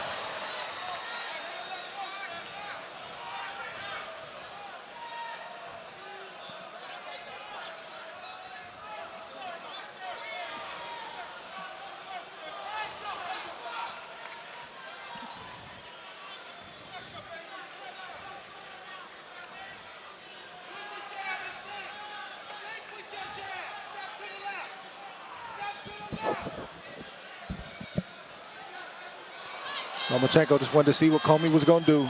Slipped in, stayed low, watched him. He wasn't going to do anything. I'm going to go back out and reset. Yeah, he's in total control right now. He knows what he's doing. He's just looking to... It's almost a clash of heads there. I think it was. It was. Just trying to get Commey to open up, make a mistake so then he can make him pay. Looking for that left hand.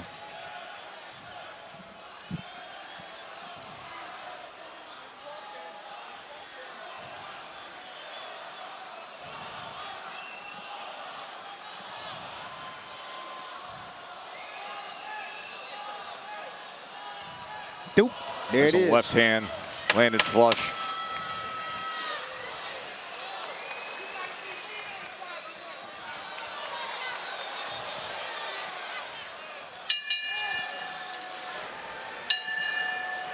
Fellas, this is the typical Lomachenko fight. He's giving away size, but it's the shots you don't see that disorient you and defeat you, and you don't see him because no one moves like him. No one has this assortment of angles and punches, and no one has the skill or the imagination.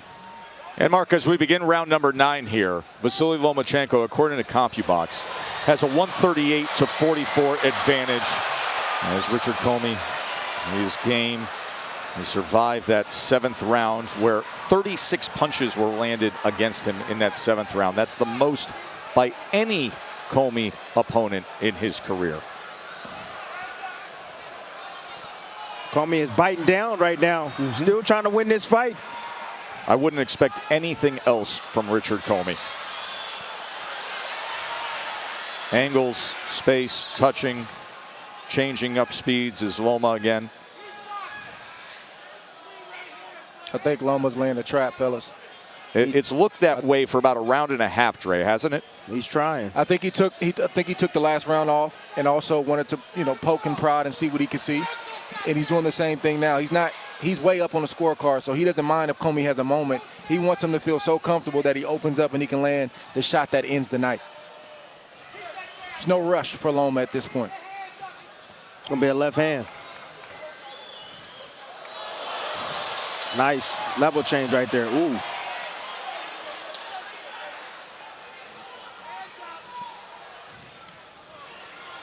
The 10-8 round was the 7th round. That was the knockdown.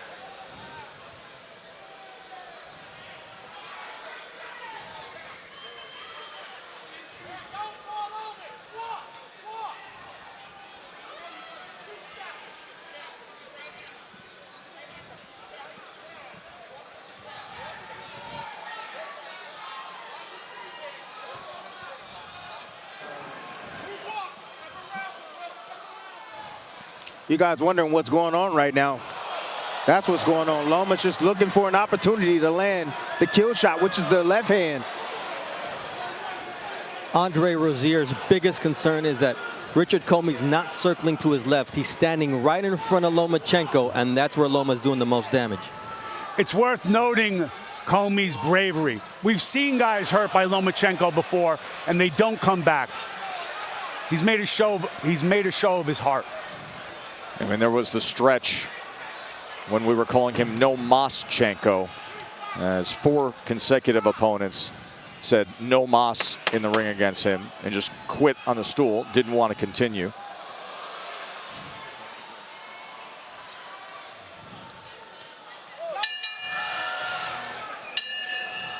Landscape at 135 pounds has dramatically changed. George Kambosos had the upset over Teofimo Lopez. He has 4 belts.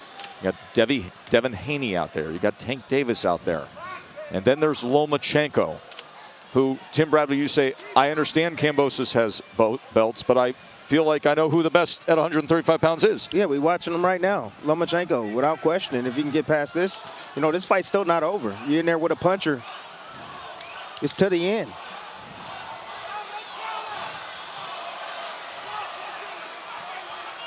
Commey tried. Just missed a right hand. Just missed 2 right hands. See, what you're seeing from Commey is desperation. He's trying to do anything he can to land his right hand and to win this fight. You see Loma, he's taking his time. He still feels the power of Commey. He still feels it in that right hand, so he's being cautious. You're wondering why you're seeing some lows from Loma. He's trying to set it up. He can't afford to get complacent. Woo! Commey answered with a right hand. Good answer from Commey.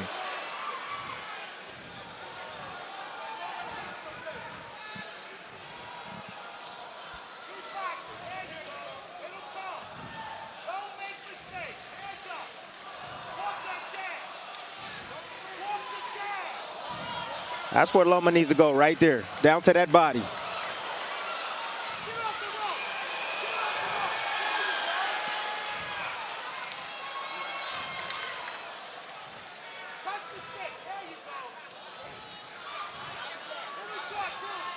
Two thudding shots from Lomachenko. Nice hook right there from Commey. Did that body shot get through? Trying to punch where Loma's, where he thinks he's going to be or where he's moving to.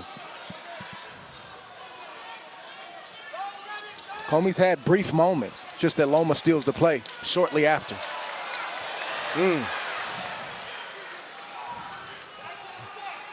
Commey still dangerous. Still got those heavy hands. And he still seems to have some energy. Told us he's fighting inspired tonight. He's got his wife here in the U.S. seeing him ringside for the first time.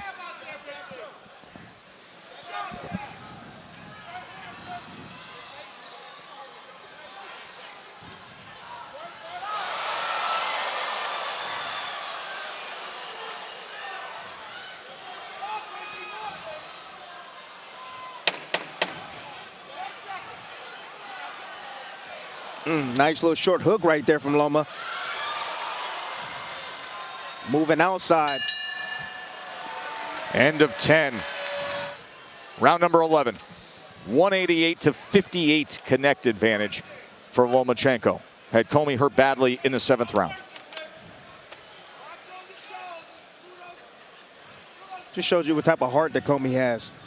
What he has built up inside. I mean, he's back into this fight right now. He's not winning this fight, but he seems very stable and more than capable of pulling off something in these next few rounds. Not saying that he will. Hook from Loma right there.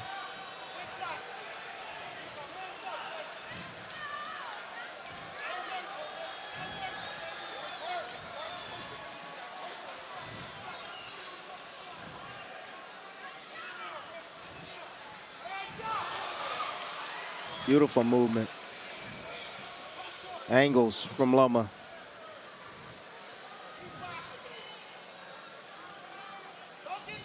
Lomachenko's just giving Commey too many looks. He just can't keep up. He can't keep up.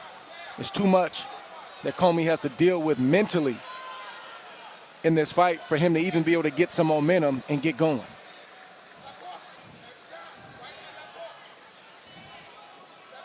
Every time Commey makes one adjustment, Loma makes 2 more adjustments. Here has been saying, Commey, just box, be smart. And other members of the team are yelling, he's got to fight, you've got to fight him. And in the end, Rozier says, no, he's got to be smart.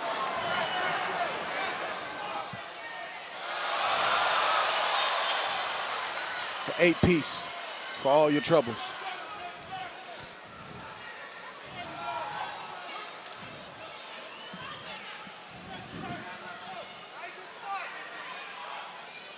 Those bursts of accuracy, those bursts of work rate.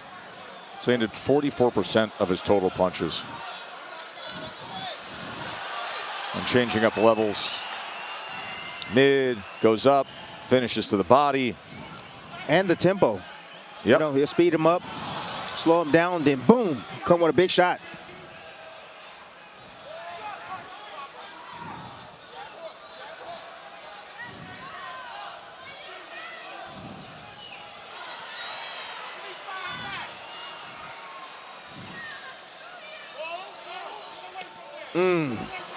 That hurts. Left hand to the body.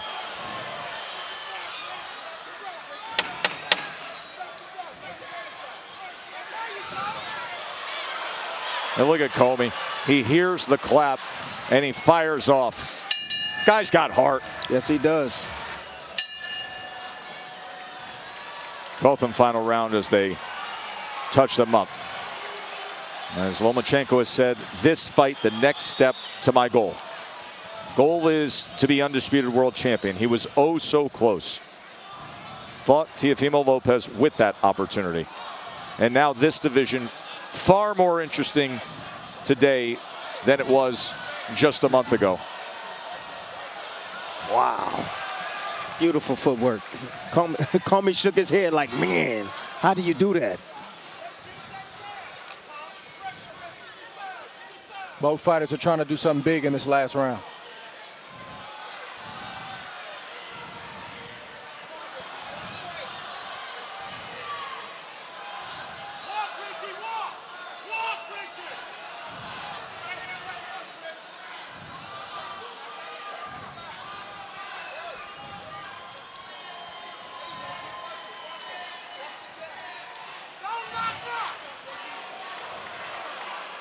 Good answer from Commey right there. Ooh, there's some big shots coming from Commey. Still in the 12th round. Loma still got to be careful. Loma just landed a left hand to the body and then goes with a right hand underneath that left elbow back to the body. So 3 to the body, but the right hand still in play for Commey. There's a left hand upstairs from Lomachenko. Lomachenko wants Commey thinking downstairs so he can go upstairs and land a flush shot to the head.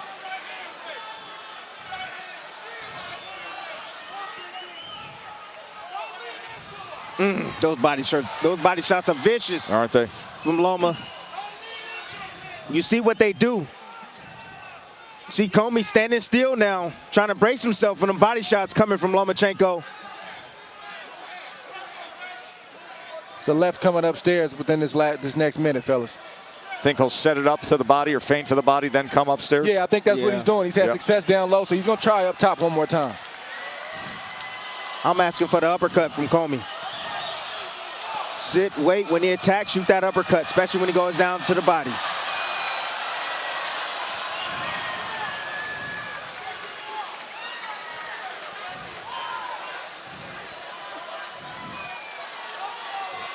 Last half minute. You think about where we were in the 7th round and give credit to Richard Commey in his corner.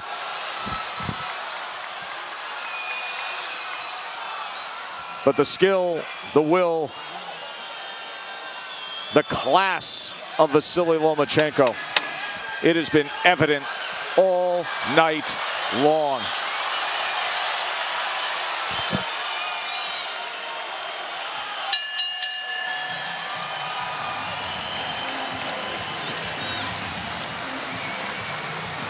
Now, after 12 rounds, rounds, we go to the judges' scorecards for the official decision. Tony Paolillo has the bout 117-110.